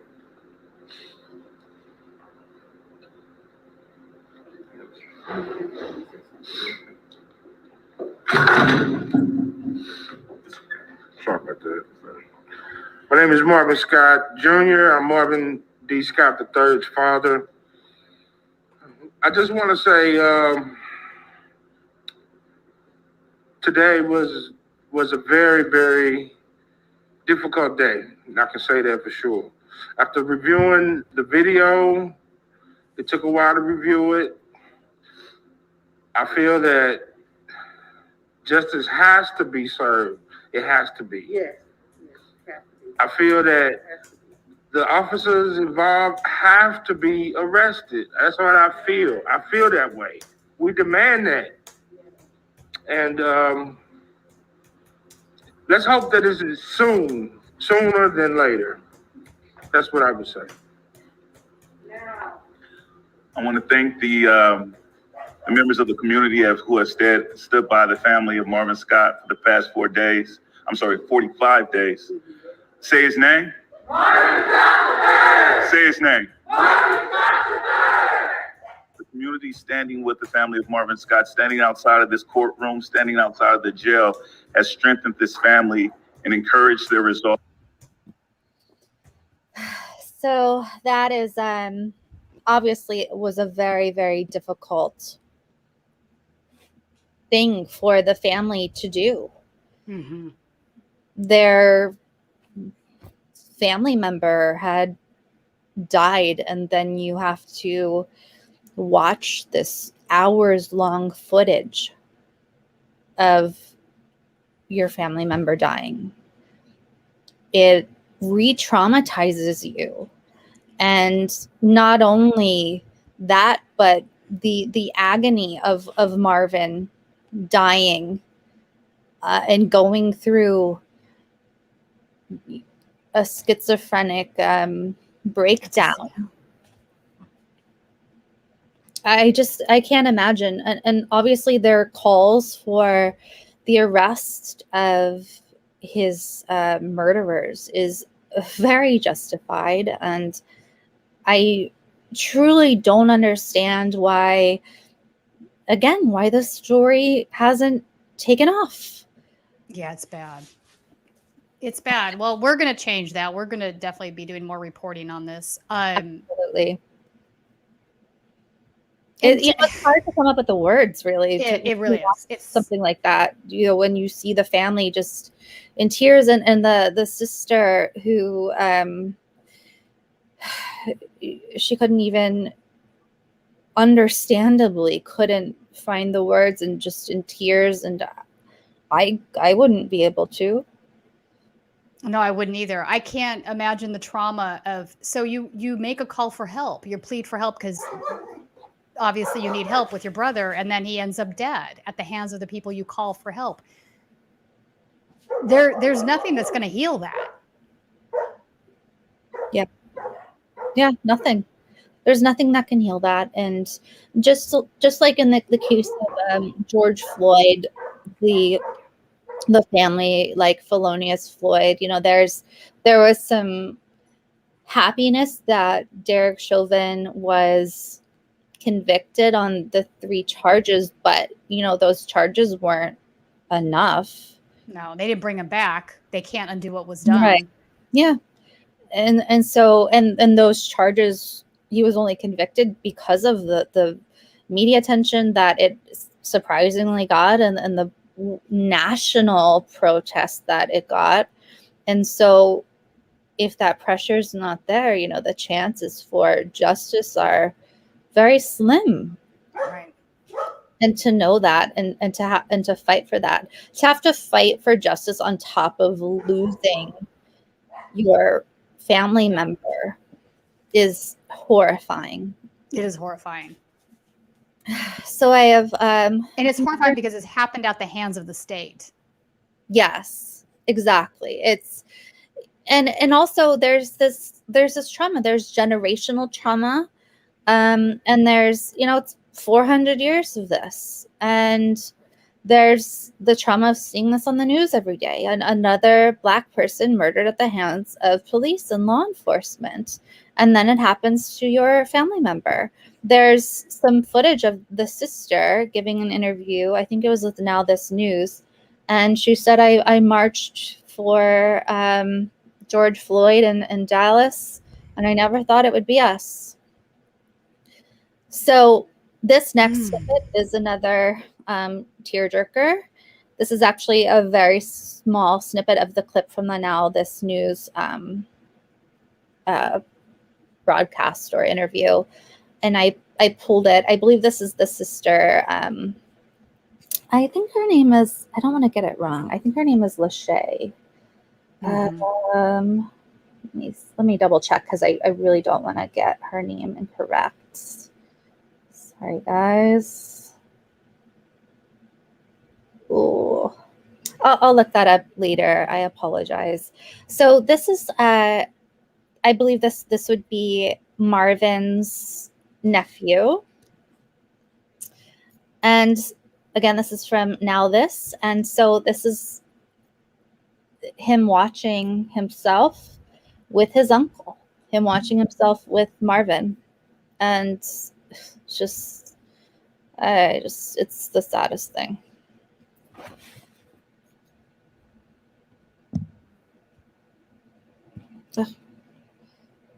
Sound. Why is there no sound? Shoot. Oh no. There must be a little thing with the sound control on the video. There might be. I'm not super familiar with Vimeo. We clipped it, so let me ask Colin. Hold on one sec, guys. I'm really sorry. Yeah, this is. We'll come back already to incredibly heartbreaking, though. Yeah, I know. It's really sad. We'll come back to that. I just texted Colin to see if we could get that figured out. Look at, somebody's saying it's the bar icon on the bottom right. Yeah, I know there's a Vimeo thing. Shoot.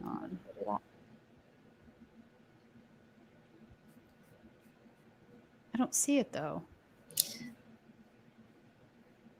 No, well, all right. Well, Colin, help us. Oh, there. Thank you, whoever that was. There it is. Thank you. You amazing person, you. You saved the day. Who was that? Give them a shout out, because I'm not on that screen. That is our friend Silence is Violence, who is Violence hero. Really, and if you're not following them on Twitter, you should be. Yeah. Oh no, they got. Wait, no, your count is back up, isn't it?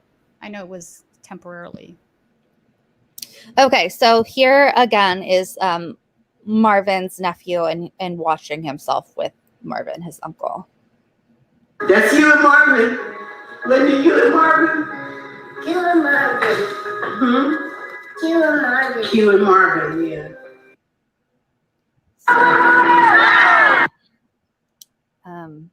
I'm gonna play that one more time.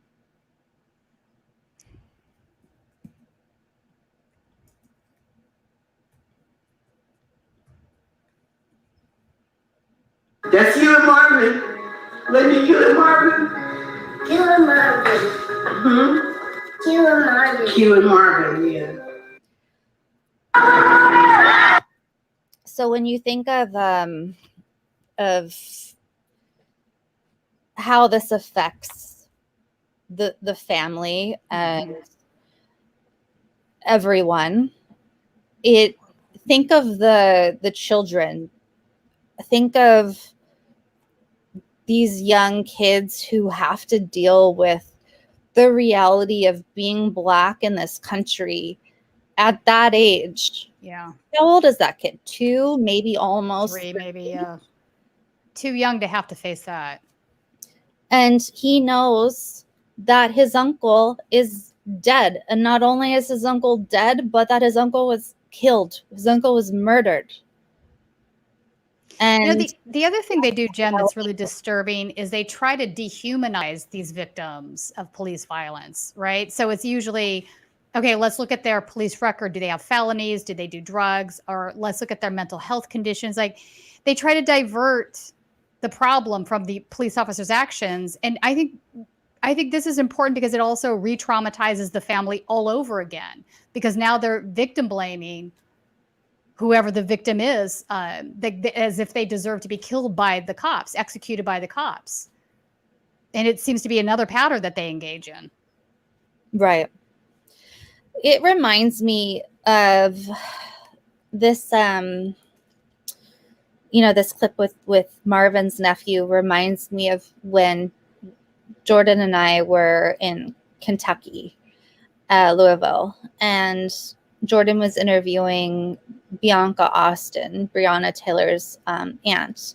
And Bianca told a story about her son, who was, I think, 8 years old. And he used to want to be a police officer. And every time that they would drive by a police car, he used to tell Bianca, oh, drive, can we drive by the police officer? I want to wave at him. And they would drive by and he would wave and he'd get all excited. But then when Breonna Taylor was murdered by police, he's now terrified of police. And this is not an exact quote. This is definitely a paraphrase, but now is scared or is worried that they're going to kill him or, others in his family. And that's because that is now his reality. That's the reality of being Black in America. And it's these young kids are dealing with that at this age. That the nephew of Marvin, again, knows that the uncle that he loved was murdered. And there's no, I don't know. It's and horrifying. going back to the clip from earlier with Adonis Jones from Elizabeth City, where he said, the reason he was willing to get arrested and potentially violently so is for the kids, is because if people aren't willing to do this now, then who's going to do it? Then what's going to happen to our kids?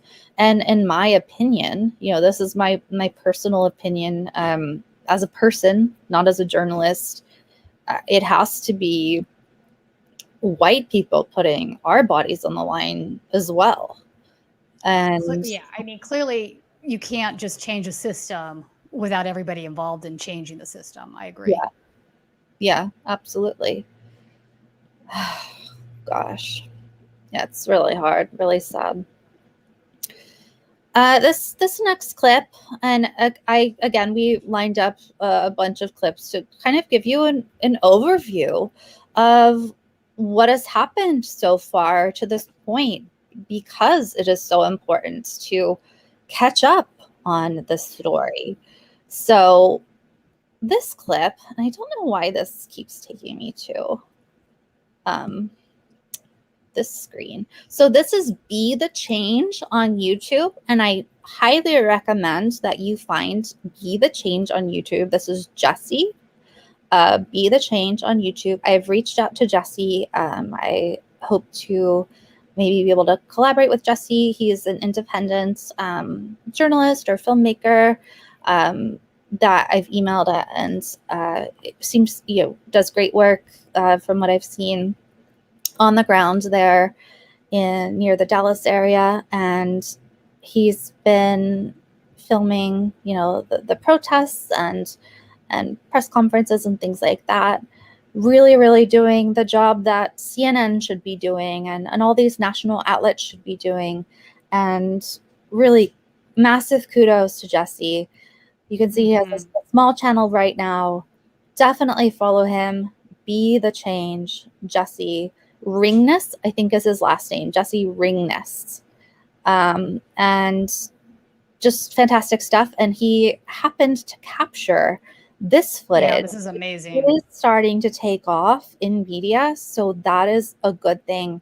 What happened, though, is not a good thing. It is also not at all surprising.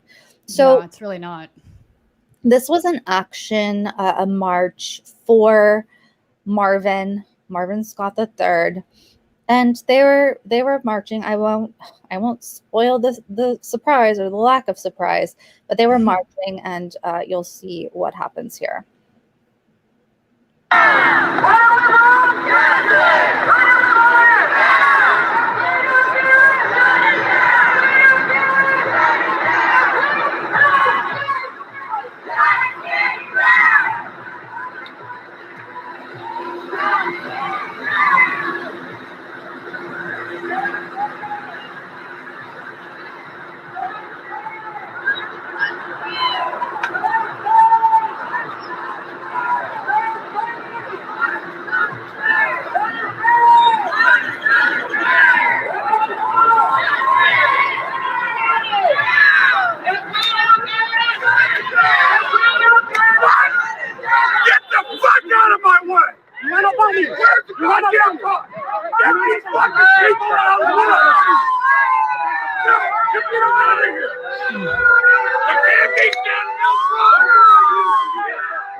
Thank you.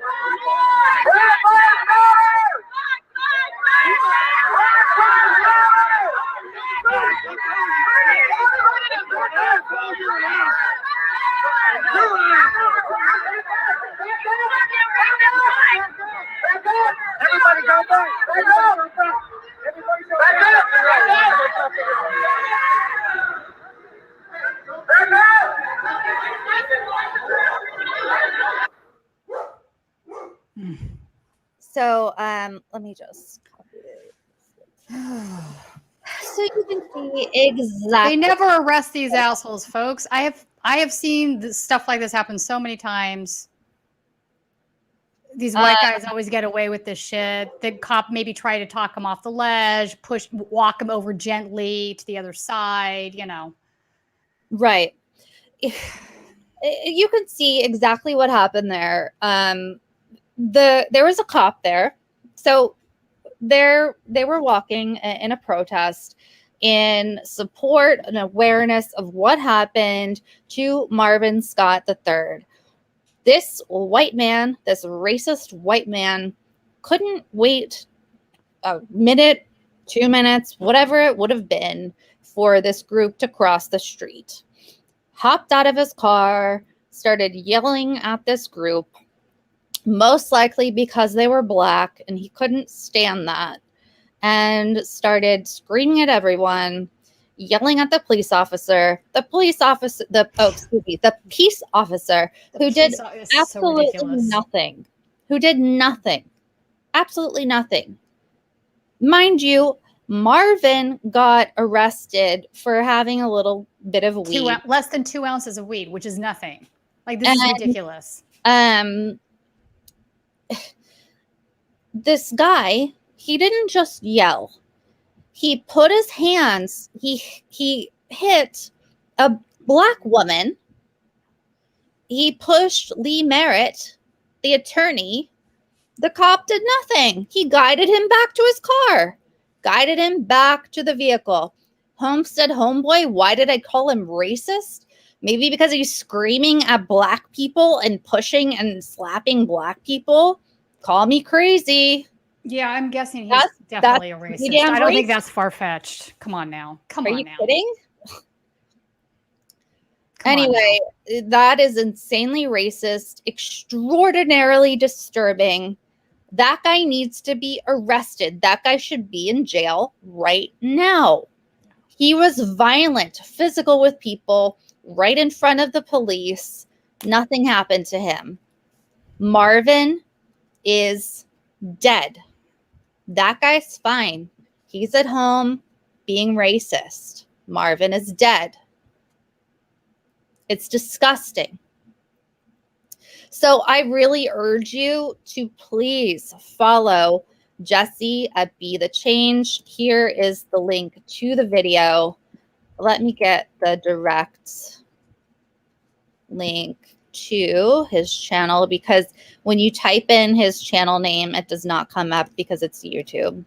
And yeah, nothing makes sense on YouTube at this point. Like to be easy to use. Definitely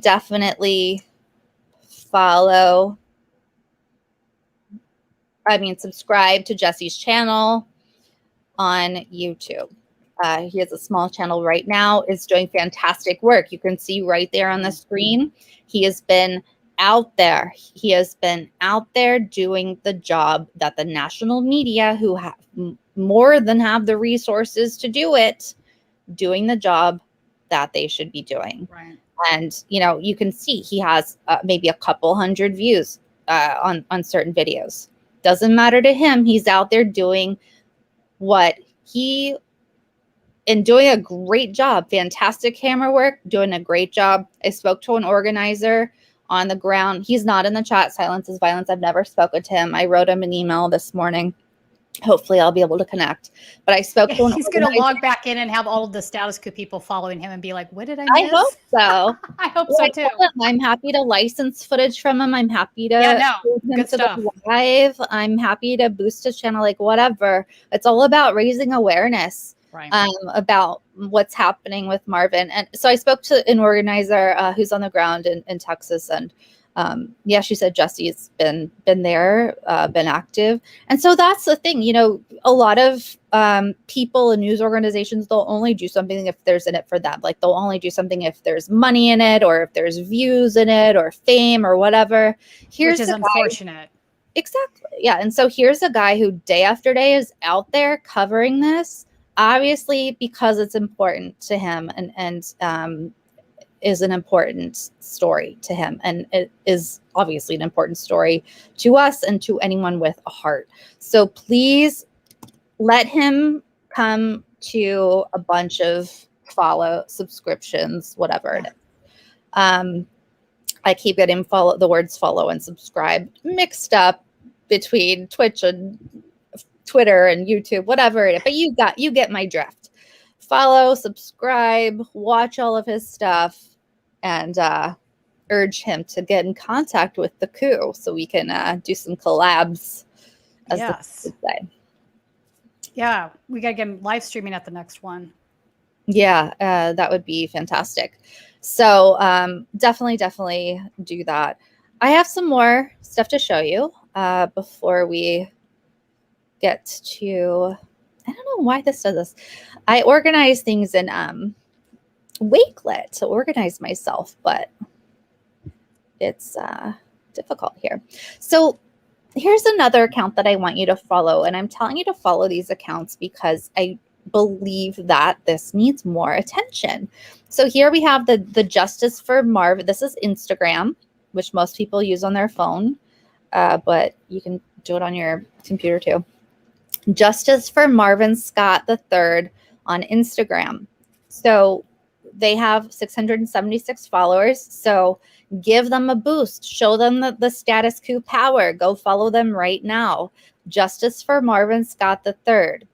So this is the official Instagram for Marvin Scott III. They are organizing different events. And for instance, in about a half an hour, actually, so Tina and I have to hurry. They're gonna they're gonna have a press thing. They're having it's not just for press, actually. So you guys can join too. So they're having a Zoom meeting that you guys can attend.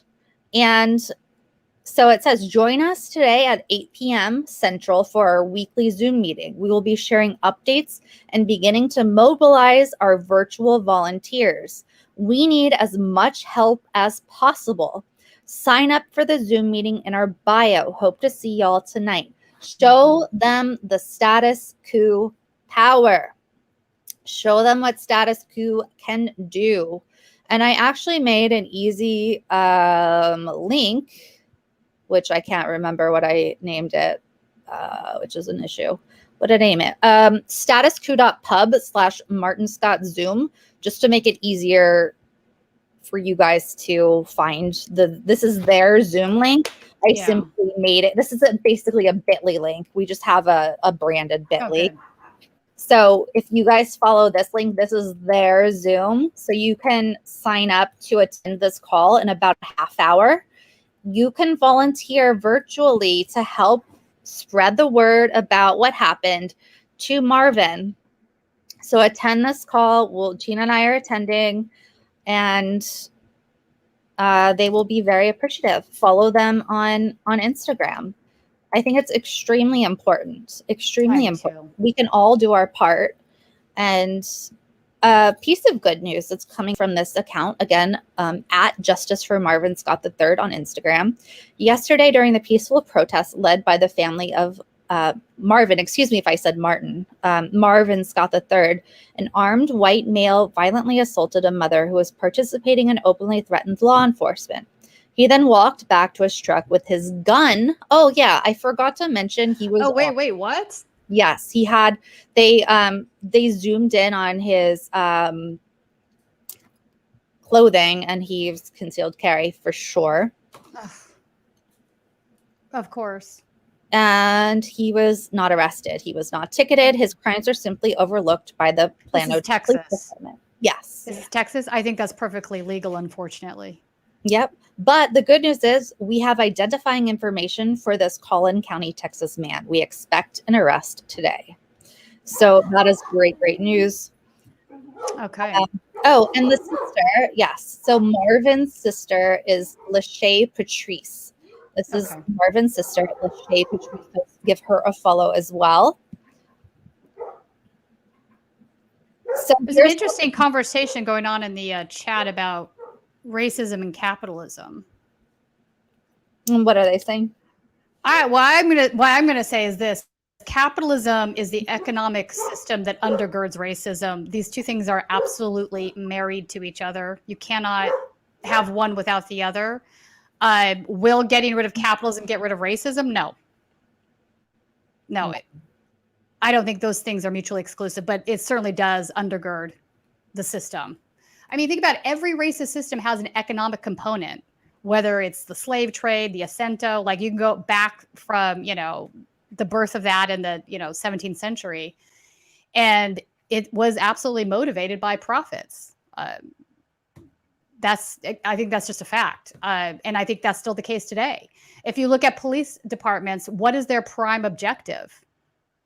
It's to protect private property. I don't think that's a controversial statement. They care more about protecting private property than they do anything else. It's obvious by the choices that they make.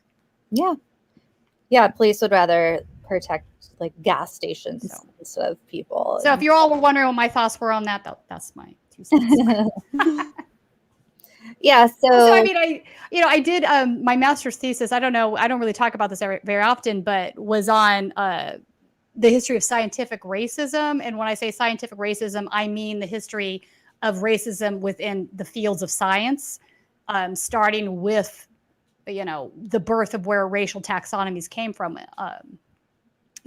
going forward, right? So oftentimes science has been used to justify racist beliefs, even though most of the time, what am I saying? Every single one of the times it was all bullshit. But it made people, I think, feel better about being racist because they could say, hey, look, science, this thing that's supposed to be objective and it's supposed to be founded and grounded in evidence and fact, says that what I believe is correct, right? So very nefarious history there. But so anyway, but I do get into some of the economic reasons as to why that's the case. And they do cross over. Yes, eugenics, statistics. Yes, I'm loving all these folks talking about this stuff in the chat. I mean, the bell curve, which was like in the 90s, is a prime case study of this, right? And for the young ones that don't know what this book is, you've probably heard of AEI, American Enterprise Institute.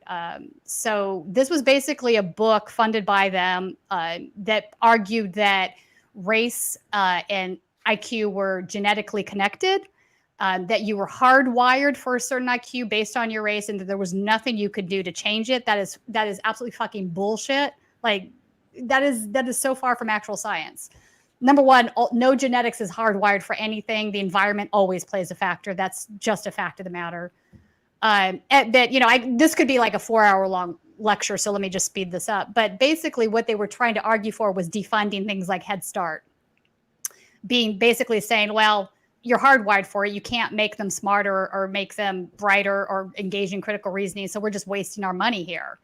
And believe it or not, this 800-page book by Harvard scientists funded by American Enterprise Institute was considered to be this apex of some sort of, good study.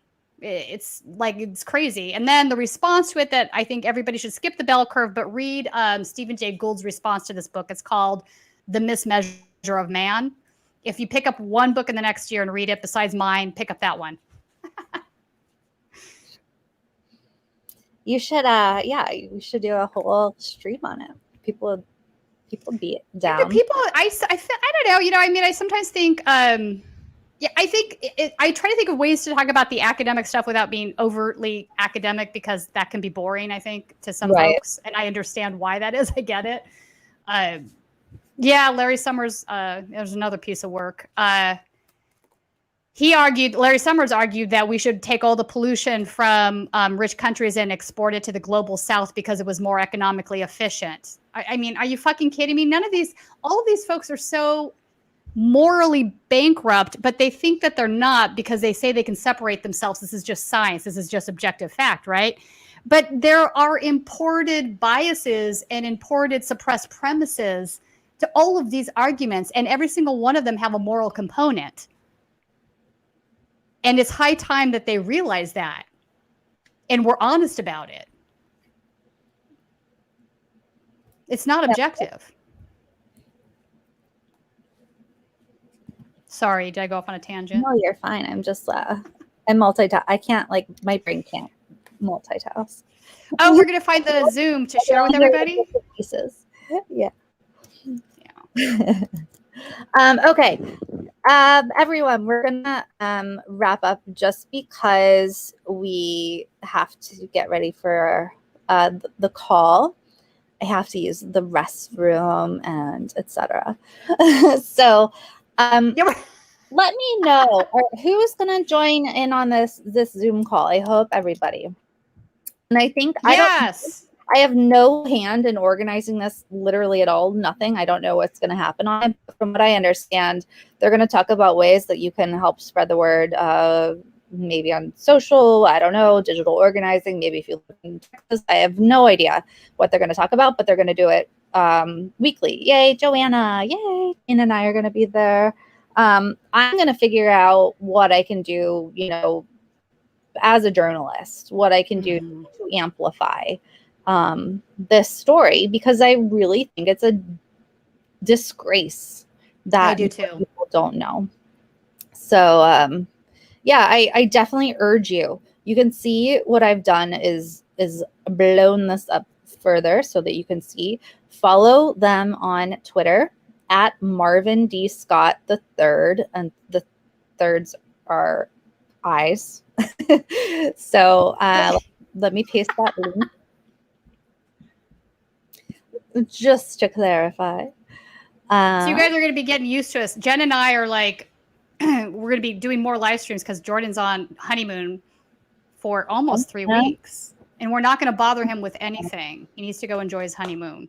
Yeah, for sure.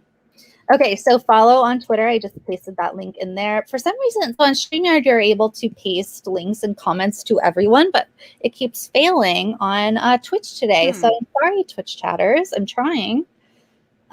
So at Marvin D. Scott III on Twitter. And okay, so some people are not clear on who's having a call. It's the family of Marvin Scott III, and I think the attorneys or some organizers as well. I don't know if family will be on the call. Okay. I spoke to one today. So I don't know. I think maybe family members. I don't know if maybe they're overwhelmed, but organizers who are okay. Helping. So follow on Instagram. And so I'm telling you to follow these accounts because they are going to keep you up to date on what's going on. And I know that you guys want to know and want to help other people know about how Marvin was murdered, because people don't know. Just for Marvin Scott. Marvin Scott. Yep, Marvin Scott III. So we will definitely be going live all this week. I don't know, Tina, you're welcome every day. I will be going live every day. Henry, we have not been going live for 3.5 hours. I'd be on the ground. Almost 2.5. Jen and I like to talk when we get going. Yes, we do. Canvas dancers in the waiting room already. Yay.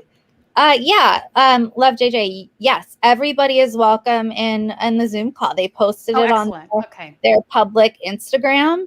And when I spoke with the organizer earlier, I said, I'm happy to amplify everything that you guys are doing. And she said, great, awesome. So that's what I'm trying to do is just, everybody can join in on the Zoom call. Awesome. They're looking for volunteers. They're looking for any help. They're looking for any amplification of what they're doing. So join in on the Zoom call. Absolutely. And again, this statuscoup.pub/Marvin Scott Zoom is simply a bit.ly link, essentially, that is taking you to their Zoom link. Otherwise, you can just go to their Instagram and their Zoom link is right there. Right. I was just trying to make it an easier link to click and post and all that.